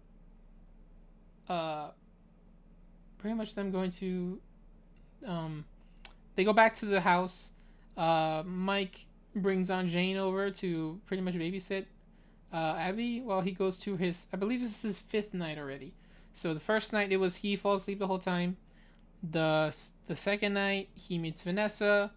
The third night is when he brings Abby along. The fourth night is when Abby and Vanessa and him and the others, they build a fort. And then the 5th night, which is this night, is the actual 5 nights, and they make it to 5 Nights at Freddy's. And then in this night, he of course buys more pills, as you do, so he can get answers to what's going on. So he does, and then he does that, and then from what we see, okay, so I'm gonna be labeling it like this is what happens here, this is what happens here, that happens here. First we see Mike. He goes into there. He puts the pills in. He dreams about, and he essentially just dreams on what the animatronics, the kids, they really want. They want Abby. They want her to be like them. Which, sure, it could be interpreted as, hey, this is why. This isn't out of character for them necessarily, because these are kids. These are ghost children. They want friends. They probably have been here for who knows however many long they've been there. And, we see the little cut is different. The flashback is different now with all of them at the table, and they're all waiting for Mike to join them. Which, it makes sense as to why at first Mike would probably say no, or probably say yes. You know, like, because this is something he's always wanted. It's something he's always wanted, but he has to come to face the fact that this isn't what he wants. You know, this isn't what he wants to see. What he doesn't want this to be how it happens. You know, because he just wants to find relief in that. He can see, you know, like who did it. He can move on. He can have the killer face justice, or whatever. He can find a way to have this happen without having to essentially live a lie in his dreams, pretty much. Because, you know, at least from how we interpret it, maybe it wasn't until after this movie's events is when he stopped dreaming about all that. You know, because he figures out who it is in the next scene. But for now, yeah, then he gets a bunch of cuts all over his body too. I don't know for sure it was later on the. I don't know if he wakes up right away there, but I definitely. Okay, yeah, I remember now. Yeah, we see more examples of, I guess, how strong ghosts are. They can cut him in his dreams. That cuts him IRL, which is, you know, pretty cool rules. But it works well for here, I say, because these are already paranormal kids. They already paranormal ghost children. They already do stuff like that to other things, parts of the building, and I would assume also later on in this. Okay, well, yeah. After that, then he wakes up. I think he wakes up in the chair, the bear trap chair, which, you know, he has to unscrew the lock for one of them. And I think it was at this point where we noticed maybe the bear trap thing is alive, because he has little irises. He closes in on, as it closes in on Mike's face. He kind of, the pupils a little bit kind of dilate. So it's like, are you alive? What are you? But then he gets away. He gets out of it, luckily. So he tears it. And then we see in the back rooms pretty much what's gonna be going on, or the parts of service. What else is going on here? We see Max. She's been stuffed in. Get this, the Shadow Freddy costume. Now, again, this wasn't shown as a trailer. This was shown in another promo. This was shown in, I believe it was one of the recent promos that come in. Like, it showed the Shadow Freddy in a sense, like it showed his head, his face, because obviously it's Shadow Freddy because the no peoples thing, and then also the it showed unwithered Foxy, not unwithered Foxy, but just fixed Foxy. You know, fixed FNAF 1 Foxy before it got destroyed and broken and all that. Which again they don't elaborate on, but it's fine. It's fine. So yeah, Max is in there. That's unfortunate, for real. We see the other guys too. Some of them been mauled pretty brutally, but also like, I don't remember how many suits there were. I know Sparky. I think one of them is in the Sparky suit, and Max is definitely in the Shadow Freddy suit. But I don't know if there's other animatronics there that I didn't catch up on. Like I couldn't see exactly what was there, because I mean, for all we know, they could have done like the thing where, okay, we made the animatronics. Now we have to make spare animatronics and put them in the background for decoration, but instead there's only like little bits of Jim Henderson's creature shop lurking around back there. Like I think there's one like little jaw monster, which I assumed was unweathered Foxy or withered Foxy's jaw face, but it turns out that was like a little thing from the dinosaur show. You know, the old ABC Family dinosaur show that had, what was it, the end of the world that happened at the end? You know, the big freeze or whatever. I guess I forget. I don't know the name, but yeah, one of the dinosaurs there apparently is canon to this universe. So yeah, we see. I feel like this is set up already for more paranormal stuff to happen. You know, like not only the ghosts of the kids, but also the ghosts of obviously the animatronics, or yeah, just the spirits of other general. Because I mean, sure, we never really got elaborated on what was up with that. If it was a hallucination, if it was just a ghost, apparently, on what Shadow Freddy was. I mean, sure, Shadow Bonnie / RXQ or whatever his name is, whatever their name is. But Shadow Freddy, we saw what he was all about in the third game. He was an extra suit for Purple Guy to come and destroy the animatronics with, pretty much to lure them out into one place and then take them out. So yeah, that's interesting. Like I feel like they could easily set this up. You know, here is Max dying as in the Shadow Freddy suit in this game or in this movie, And then in the sequel, she comes back as Shadow Freddy, a possession or her own suit or just animatronic that comes to life and tries to also attack us or a million characters. Because like we don't know where they could take that. Nor does Sparky. We could do Sparky. Finally have Sparky moving around. He could attack Ness. Attack Madman. Yeah, we see Mike basically struggling to get out. He makes his way out, and I think either he manages to push the ghost door open, or Vanessa lets him out. And then at that moment, he passes out when Vanessa lets him out. And then Vanessa takes him to a hangar. But I'll get on that in a moment. Now we cut to Abby, who seems really sad about what's going on. She even crossed out the drawings of Mike in her drawings, which is kind of really sad to see, for sure. But after that, we see Aunt Jane, who's pretty much just there on the comfy chair watching TV, and we see who else? Golden Freddy is showing up, which I want to elaborate on this. Apparently people are like, there's not enough distinction between Golden Freddy and Freddy, or there's not Freddy, or that is Freddy, or something like. I never really got the confusion, really. I can see, I don't know, I can probably see how some people, maybe they don't see the yellowness of him as Golden, which I mean, sure, I guess. But he even says it himself here when Abby is pretty much lured out and goes to, he says he's not Freddy. Again, this is also something I'm curious about. Okay, because if it's not Freddy, if it's not Garrett, I would assume, then who is this? Is this Cassidy? Is this somebody else? Who is this? But again, they don't elaborate on his name being Golden Freddy. They just say they don't even say he's a yellow bear. They just say he's this apparition, apparently, and that can phase into people's homes and, for all we know, put Jane to sleep. But we don't know what that's all about either. Also with Jane, we don't know, did she die? What did Mike do when they came back home and saw her there? Who knows? But that's very interesting to see. Apparently Golden Freddy in this world, he's missing the ear, which is cool, because that's something from FNAF 2. He didn't have an ear missing, and that also distinguishes him from just regular Freddy. Because I think it was in the first game or something like that. Someone Scott Cawthon was like, I don't know what yellow bear, I don't know what Golden Freddy is, guys. Sometimes things just get left in the game and you can crash your game and all that. Which I mean, sure, spooky, scary. And then he worked it into the plot. But for this movie, Golden Freddy seems to be significantly more like just more on another level of a threat. He can phase into your house. He can attack you. He can go into taxis driven by Corey Kenshin, and he can fit in there apparently. And I guess Corey Kenshin was all like, "Oh, this is where I get the weirds," because, I mean, we don't know it's right away, but I feel like obviously at one point later he had to have driven.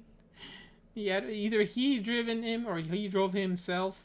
Freaking William Afton in the spring Bonnie suits or yellow rabbit suit on the way to Freddy's. Who knows? They get there, and then we cut from there to Abby and Mike, and this is where we get the discussion on, okay, who really is causing all this, what's really going on, and why Vanessa has been doing things, or not Abby and Mike, Vanessa and Mike, and why is it because they're trying to hide from the man. They're trying to make sure the man doesn't find out. He doesn't find out. He doesn't see he is. And this is when we get the big drop. This is something even I didn't think they would do. Nor did I think they would ever be able to believe, despite this being a new movie, despite this being recently made or whatever. And I feel like they could not have done if it came out sooner. It's that Vanessa is William's daughter. I don't know why it made me weirdly say those words like that. It's that Vanessa is William's daughter, I never would have expected this, never. I just thought he was some sort of weird disciple of him. Her was some disciple of him, like Amanda and Jigsaw, good example there. That's just something I never expected. And then they show the photo. It's of this old seeming spring bonnie, well, like yellow rabbit. We don't say it's spring bonnie, but it's spring bonnie. Spring bonnie suit, which looks so unsettling. And her there was little girl holding the airplane that Garrett had when he died.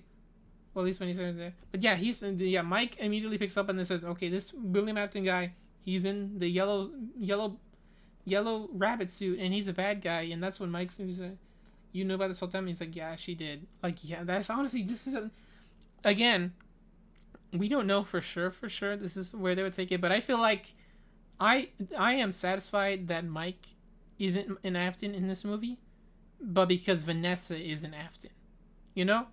Well, I mean, sure, like, what was her name in this one? And Vanessa Shelley, I guess, is her fake name, I guess, is her changed name to not associate with William Afton. And Steve Raglan changed his name to avoid association with William Afton. But yeah, that's like very, very. It makes so much sense here too, because in this new reimagined world, obviously there's no glitch trap, there's no VR headsets going on, there's no anything like that. This works very well in this movie because it's of how it's done. Like this, it works well in this movie because this is how it would be done here. It doesn't need to be all these extra things for this movie. This can be done, and it works so well. Like, just having it be a more closer relationship between Vanessa and the killer, Purple guy, William Afton. It just works so well, I think. And it just makes so much sense that, like, obviously there's a lot of terrible implications of what William has presumably made her go through. Like, all that stuff, like, just cleaning up all his messes, I guess. And no matter how many years have gone by, it's just so crazy to think about. It's so crazy. And then we see pretty much them prepping for how they're going to deal with the animatronics and save Abby. Well, I mean, I guess they wouldn't know. I think, did they know Abby was there? I think Abby tries to, actually, I'm not sure. No. Yeah, maybe so. I forget what the reason was for them to go back into Freddy's to initially stop them and quote unquote save Abby, because I don't even think they knew Abby was coming. I'm not sure even. I need to go back and rewatch that because I forgot. I obviously probably forgot. But it's fine. I'll look into it, I guess. Just rewatch the movie maybe, because I probably missed something, because obviously I can't think of what is the reason. But yeah, they arm up with tasers, which, if there's another thing I also really like about this movie, is that they don't treat the animatronics like gore, in a sense, right? Like, they don't make the big finale them being, the animatronics are all destroyed and we won. That's the end. We win. We destroyed all the animatronics and they're all broken down and the place burns down or whatever. No. They're not gonna do that here, of course. I mean, not only because these suits are probably super expensive, but also because they treat these with respect. I will say that. Like, I mean, sure, there's also when they reveal the bodies of the kids are inside the animatronics, which, depending on who you ask, they're probably either the 501 animatronics, or the Withered animatronics, or the toys even, or Fredbear himself. We don't know, and I guess we just still don't technically know here, but I mean, at least until Max's death, I see is a little concrete evidence, but who knows? So yeah, I like how instead of, okay, we're gonna take shotguns, we're gonna make the place blow up, we're gonna burn the place down or whatever. Instead of that, we're just gonna have a little silly little taser. We're gonna tase them. It's gonna be silly. Tase a chica in the face. We're gonna pour water on the stage and tase Bonnie and Freddy. Which, I mean, that scene was also really good, where Mike is coming out of the vent. Oh, he vented. He's coming out of the vent. He's gonna sneak in by the stage, and then while they're dancing, Bonnie and Freddy are dancing. Bonnie is kind of pointing out to Freddy, hey, look, something's going on over there. And then Freddy looks, and then, like, just seeing him snap out of, I guess, silly time, dancing, whatever, to just look and come back to life, I guess. That is really cool to see. Because, just seeing, like, oh, it's a big constant threat, even when he's, quote-unquote, silly. He's obviously shown to be a threat. And then also, of course, we see Chica trying to take Abby and put her in a Springlock suit, it would be assumed. Which, I mean, it's not out of the question for what Killer Ghost would want to do. I guess, from both, what they would want plus what William wants them to think. Because, they do say something like that. William has some kind of control over them, whether it's Remnant or some other thing. He can control the animatronics themselves, not the ghosts, but the animatronics. Who knows what? They don't elaborate on that, but I feel like they don't really need to, because they just know enough that he caused all this and he made them. Which, I mean, like, sure, because it's he's the big bad. He's the big bunny rabbit. So then we see Mike come in. He saves Abby. He tries to make his way out of there, but then they get interrupted by the cupcake who noms on his foot, which is so crazy to see. Because again, what are you? What are you, Cupcake Man? And then he takes the cupcake, and then Abby runs off. I guess he runs near the arcade. That's when Foxy gives chase, and also a great scene. Before I mentioned the big thing. Also a great scene to call back with Silver Eyes, I believe, where it starts and we see Charlotte, the puppet in the puppet, but the puppet is not the puppet in the Silver Eyes books. She's I forgot what she was, but she's something. She's the main character. She's hiding from Foxy in the first game between the arcade machines, and we get that visual like reference here with Abby hiding behind the arcade machines from Foxy, and then before Foxy can get her, she goes and hides in the ball pit. And then we cut to the one of the best moments of this movie, which I will say, again, heavy spoilers. We see his entrance, William freaking Afton in the spring bodysuit, just stepping in with the music and the mechanical sound effects, and his growling, just so great, so good. The way he comes into frame he is so intimidating. Isn't not only from the sound effects but also the noises he makes. Plus, that machine looks heavy. The spring suit he's wearing, that looks heavy for real. So he comes in there, he makes his big noise. Of course, the first thing Mike does is just step back in fear and all. I assume from both realizing what he is and also recognizing who he is from the spring Bonnie suit that he's wearing. Because, it probably just took him a moment to at least comprehend what literally was becoming before him. And so he shows up, he stands, he is freaking tall. And I'm pretty sure, I don't know how tall he is, but Matthew Lillard, the guy who plays Purple Guy, he's in his 6 feet something, I think 6'3" or 6'5", something like that. He's a tall man, but when he's in the spring Bonnie suit, bro is huge. He is towering over Mike, and Mike is understandably completely just baffled by this monster of a man.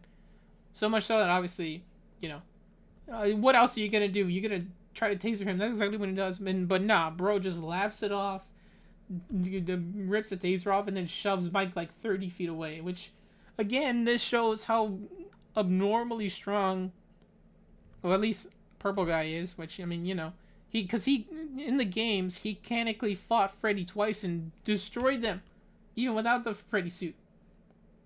Even without a spring body suit, he destroyed them. So he does the same thing here, exactly, just shoving. Just as we see just how much power these spring lock suits have, not only in shoving Mike 30 feet away, or it was more so a longer. Then we see his voice line saying, first I killed your brother, then I killed you. Symmetry, my friend. To me, that's a good line. That's a really good line.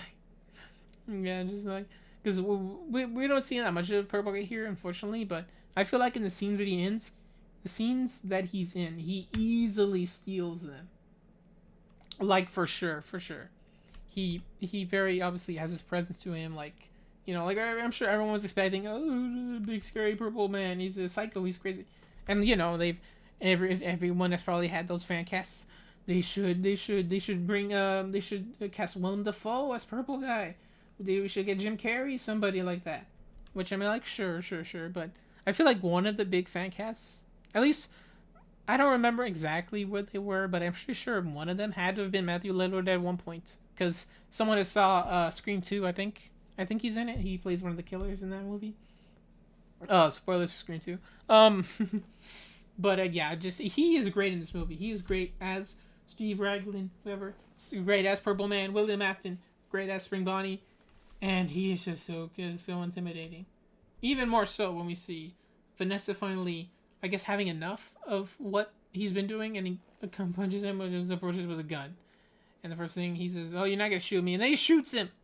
Which, I mean, obviously, apparently, Springlot suits are also bulletproof, because while he does react to it, he looks at it and there's no hole. There's no hole. There's no hole in to be shown from what I see. Then he grabs her and holds her. Like, yeah, he's had just pretty much saying, she's had to clean up all his messes, had to presumably do this for so many years. And then we see pretty much their plan going on with again I mentioned, okay, Mike saves Abby. Abby says, like, it's just both of them forgiving each other, and it's very sweet. And also, probably save it for after they get out. But also, them just saying what the plan is for how to deal with this. Because, I mean, like, obviously, they're not going to beat William Afton. Bro is killing everybody. I feel like if they give him more scenes, it should be him just destroying people. Because obviously he could do it with that spring-like suit. He gives Mike a kick and he nearly dies, I'm pretty sure. Because it's very shown to be a powerful kick. I'm pretty sure if he tried to put more effort in that, I'm very positive Mike's head would have come off. It's just so great to see someone who's so intimidating, so, like, purposefully, like, villainous, even. Like, just a straight up villain in this way that's also, like, doesn't seem to be lower than the animatronics, because it even seems to be higher, because he isn't affected by electricity, he is not affected by bullets, he is unstoppable, pretty much. At least, until we see the end, the ending, the solution to this, all of this, really, was set up earlier and many times before, where we see the drawings, and we even cut to it before the intro. We saw it right there with the yellow suit, the yellow bunny, Spring Bonnie, holding the hands of the kids, and from what we see of them, which, I mean, like, yeah, it makes sense that, sure, they're kids, they wouldn't understand what's going on, they barely understand what's going on, surely.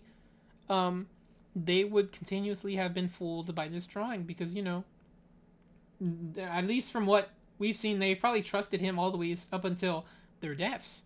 So for them to be, okay, like, yeah, they kind of trust Spilling Bonnie here and then, because he shows up in his suit. Like, yeah, I guess that would make sense. Like, it makes sense to me, at least, from what we see here. So the solution was to pretty much show them their true eyes, show them the truth of what happened, which, I mean, like, even after their death, there's probably something to do with that something to do with, them dying that made them forget, you know what I mean? Because after being around for so long, after being here for so long, who would know really how they can process everything that's happened to them, So the solution is for Abby to show them really what happened, which is by showing Spring Bonnie, the results of their deaths. And of course, that gets them to turn to William, who is now, like, again, giving more great performance. I made you. Look at you, foul, mindless beast, or whatever he said. Something like that. Well, things they've done, which, sure, bro. You've made them go this way. But also, here we see how he gets defeated. Is by the cupcake. He gnaws on his side, which I feel like he did that intentionally. There's no way he wouldn't have launched at any part of his body other than there. Which, I mean, also goes to show how strong William is in this to be able to rip the cupcake off. We've never seen we didn't see a full-grown human do that. But yeah, apparently he gets him in the spring locks of his suit. Which, starts snapping, and his performance here, as you hear them all going into his body, is great. It's so great seeing, and it's also so gross hearing how it just goes on, like the constant clanking and the whirring of the mechanics in his suit, just slowly getting him one by one. It's great, really. And also his performance here. I for one, really like how he doesn't just yell and scream and, all that. Probably also, because that probably makes the spring locks worse if you do. But also, then he cuts the scene where he does interestedly, he puts back the helmet on. But right before that, he says his line. He said, which first I didn't get, but now I understand completely. He says the line, He says, "I always come back," which sure, fan service, FNAF 3 trailer, reference, and also the teaser, which it had the purple text to it, which people kind of, myself included, really didn't put together back then. I was like, huh, why is it purple? Is this referring to purple guy? What does that mean? But yeah, we never saw a twist of Springtrap being purple guy coming. So here, essentially, I feel like he knew he was coming. He knew this would happen, and he knew that he would lead to this one. But he put the suit on, he put the mask on willingly to ensure his survival, in a sense, to ensure that he'll come back when he does get got finally by all the, Springlocks killing him. Because even that, we don't even see him die, in a sense. We don't see him die like necessarily. We just see him twitch and such as they take him away. Which, by the way, also FNAF Silver Eyes reference. They take him away to the back rooms as a bit of the place comes tumbling down, but not all the way. So yeah, it just goes, Mike. Oh, I forgot to mention he stabs Vanessa, and I was like, so I never would have expected that. But he also has interestedly this little moment of remorse, which I feel is great because you can't just have ha ha ha now you know what, fine, if you're gonna betray me, I'm gonna kill you, my daughter. But no, he has a little moment of remorse, which to me adds a lot to his character. Just to say what you want, psycho killer, but no, he still feels some sort of love and just resentment and possibly a regret over what he just did. But yeah, that's also just a great way to humanize him a little bit more and show that he's not completely one-dimensional purple guy killer, purple man, which he might be in the next movie, you don't know. So anyways, yeah, that's okay. There's a little bit more. We see Abby. She's making friends now. Also great. We don't know what Mike works at, I think, right? We don't know for sure what he works at. We don't know what happened to Jane. We don't know pretty much anything. But we do know we come back to Vanessa in the hospital. They pretty much setting this up for the sequel, pretty much. Like, because, either they would have her die or they would have her wake up at the end to, be friends with Mike again now that this all was over. But from the way they phrase it, I feel like they could take this in any direction they want to. I feel like, okay, hold on, I'll save this for the ending discussion / what could come next. But also, I feel like if they want to take this anywhere, they could easily put it as Vanessa comes back from the coma or whatever, and she comes back as Vanny. Whether it be paranormal shenanigans, where it be the spirit of Springtrap, William Afton influencing her in her coma to make her do bad things, to be the next movie's big killer. Who knows? But for now, in a sense, I feel like it's obviously because we don't even see her wake up. We don't see anything else going on. But I feel like they could easily take it in that direction, for sure. So yeah, that's what happens. And you say, "Where they visit again?" And then Mike says, "Surely, maybe, you don't never know." Which again, that also brings into, okay, what's gonna happen with the pizzeria? Are they gonna make it into FNAF 2 pizzeria? Are they gonna put it into Pizzaplex? We don't know. Or are they just gonna remodel? We don't know. The owner, they do mention the owner, but they don't mention his name. I think. Well, they don't mention what he wants to do with it. For sure. But then we cut to I think this is the end of the movie already. We see Springtrap. We could say Springtrap already struggling in presumably just a secret room, while I think it's Golden Freddy's. One of the kids is just staring at him, watching him. I think it was Golden Freddy's. The one who's visiting Golden Freddy is watching him. Pretty much struggle and try to, just stay alive, I guess. I don't know. Whatever. It's obviously not good. It's obviously painful for him. But who knows until he finds a way to come out. And then the movie ends.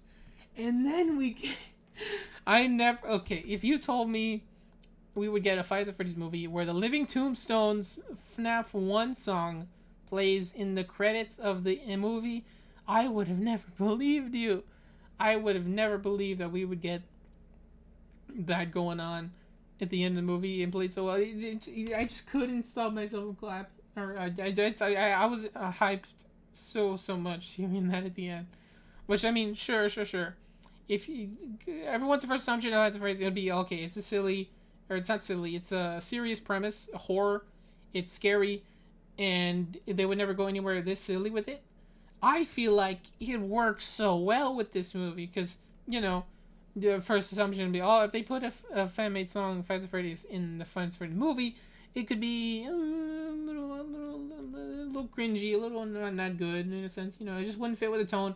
But because of how the movie was presented, it fits the tone so well. So much so. Like, for real.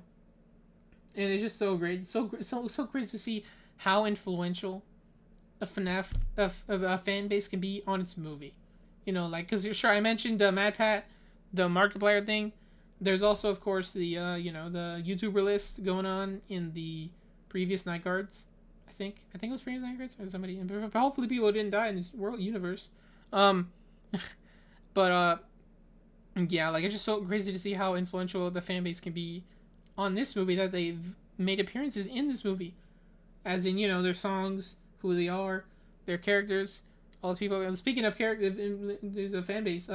Corey Kenshin comes back at the end, where we see freaking Balloon Boy opening the door and coming into the taxi. Which, what is he about? What? It was silly and funny, but also like, what is he? Is he another spirit? So what's going on? But it's fine. We don't need to know about that. Honestly, this movie was really great. I really liked it. It was worth the 8 years, I will say. It was worth the 8 years, personally, just from my opinion. I think so. So yeah, I think I've talked about the movie in general. Really, the only thing left really is for for you know what I mean, for speculation on what can happen next. So for example, I would say, hold on, I have to sneeze. Oh, I have to sneeze. Oh no. Okay, false alarm. Well, not false alarm. I felt like I had to, but I stopped myself. I willed myself from not sneezing. So they could easily bring Vanessa back, but the influence of Springtrap causes her to become Vanny, for real. Because they obviously are, they could easily have her wake up and she becomes Vanny. She makes her suit or whatever, and she becomes the killer of the second movie, which, depending on where it takes place, how it takes place, that could be what they do. And then at the end of the second movie, they release William from his tomb as the big twist. That's the big twist. He's not alive, but he's back from what he promised in this movie. And now he's working with Vanny. Vanny is working with him. And then that cuts to the third movie. I don't know what could happen there. Because this is already super crazy. Or, I don't know, maybe Vanny dies in the second movie. And then Springtrap comes out in the second movie at the very end. And then he's the big killer for the third movie. But, yeah, like, who knows where they could take this movie. But I feel like with how much money is being made, with how much is being, people are buying from this movie, obviously it's going to be making a ton more. And I just hope that, we get more of these. Like, cause I think someone, there's going to be, well, at least a trilogy, as we know. But also, like, who knows? There could be a fourth movie. There could be spin-offs. We don't know. I hope so. Like, for sure, this is definitely a universe that has so much room to go for and so much room to spread. It would just be so great to see how else they could take this franchise. Because, with so much lore, so many games, so much books, so much lore, I said it again, lore and characters that they could take this in any direction they go, they could easily have it span for its own cinematic universe. I will say that wholeheartedly. So anyways, I think I've talked about this enough. This has been my review of the FNAF movie. Great movie. Go watch it. Go support it. Obviously, everyone who worked on this movie did a great job. I think they did a good job. and I want to see more FNAF movies by them because I trust them wholeheartedly. But I probably wouldn't want to wait, 8 more years for the next one, but hopefully with the support this movie's getting, we can have the production be started a lot sooner. Well, I mean, that's not how it works, but you know what I mean. We have people just confidently say, "Oh, they worked on this movie. Let's get another movie working on again." Anyways, my name is Andy. This has been my review, spoilers / non-spoiler review of this movie. I want to do more of these, really, just so we can get my low reviews of movies. Hopefully I can do that, because this one I feel like I really had to do, because there was just so much I wanted to talk about, so much I wanted to say, and I believe I've said it all in the span of 2 hours. So, yeah. Wow. Guess that's all I have to say, really. Thank you all for watching. My name is Andy. This has been my review. Please like, comment, subscribe. Follow me on Twitter. Follow me on... I don't know if anyone uses it still anymore, but Twitch also, too. Subscribe to my YouTube channel. Like, comment, subscribe. If you want to see more reviews, please let me know. If you want me to see more FNAF stuff, please also let me know. I'll bring you email. This is also my new VTuber model. I'm still kind of working on it because I have a little things working out, but it's fine. It's fine. But, yeah. My name is Andy, and I'll see you all later. Bye-bye.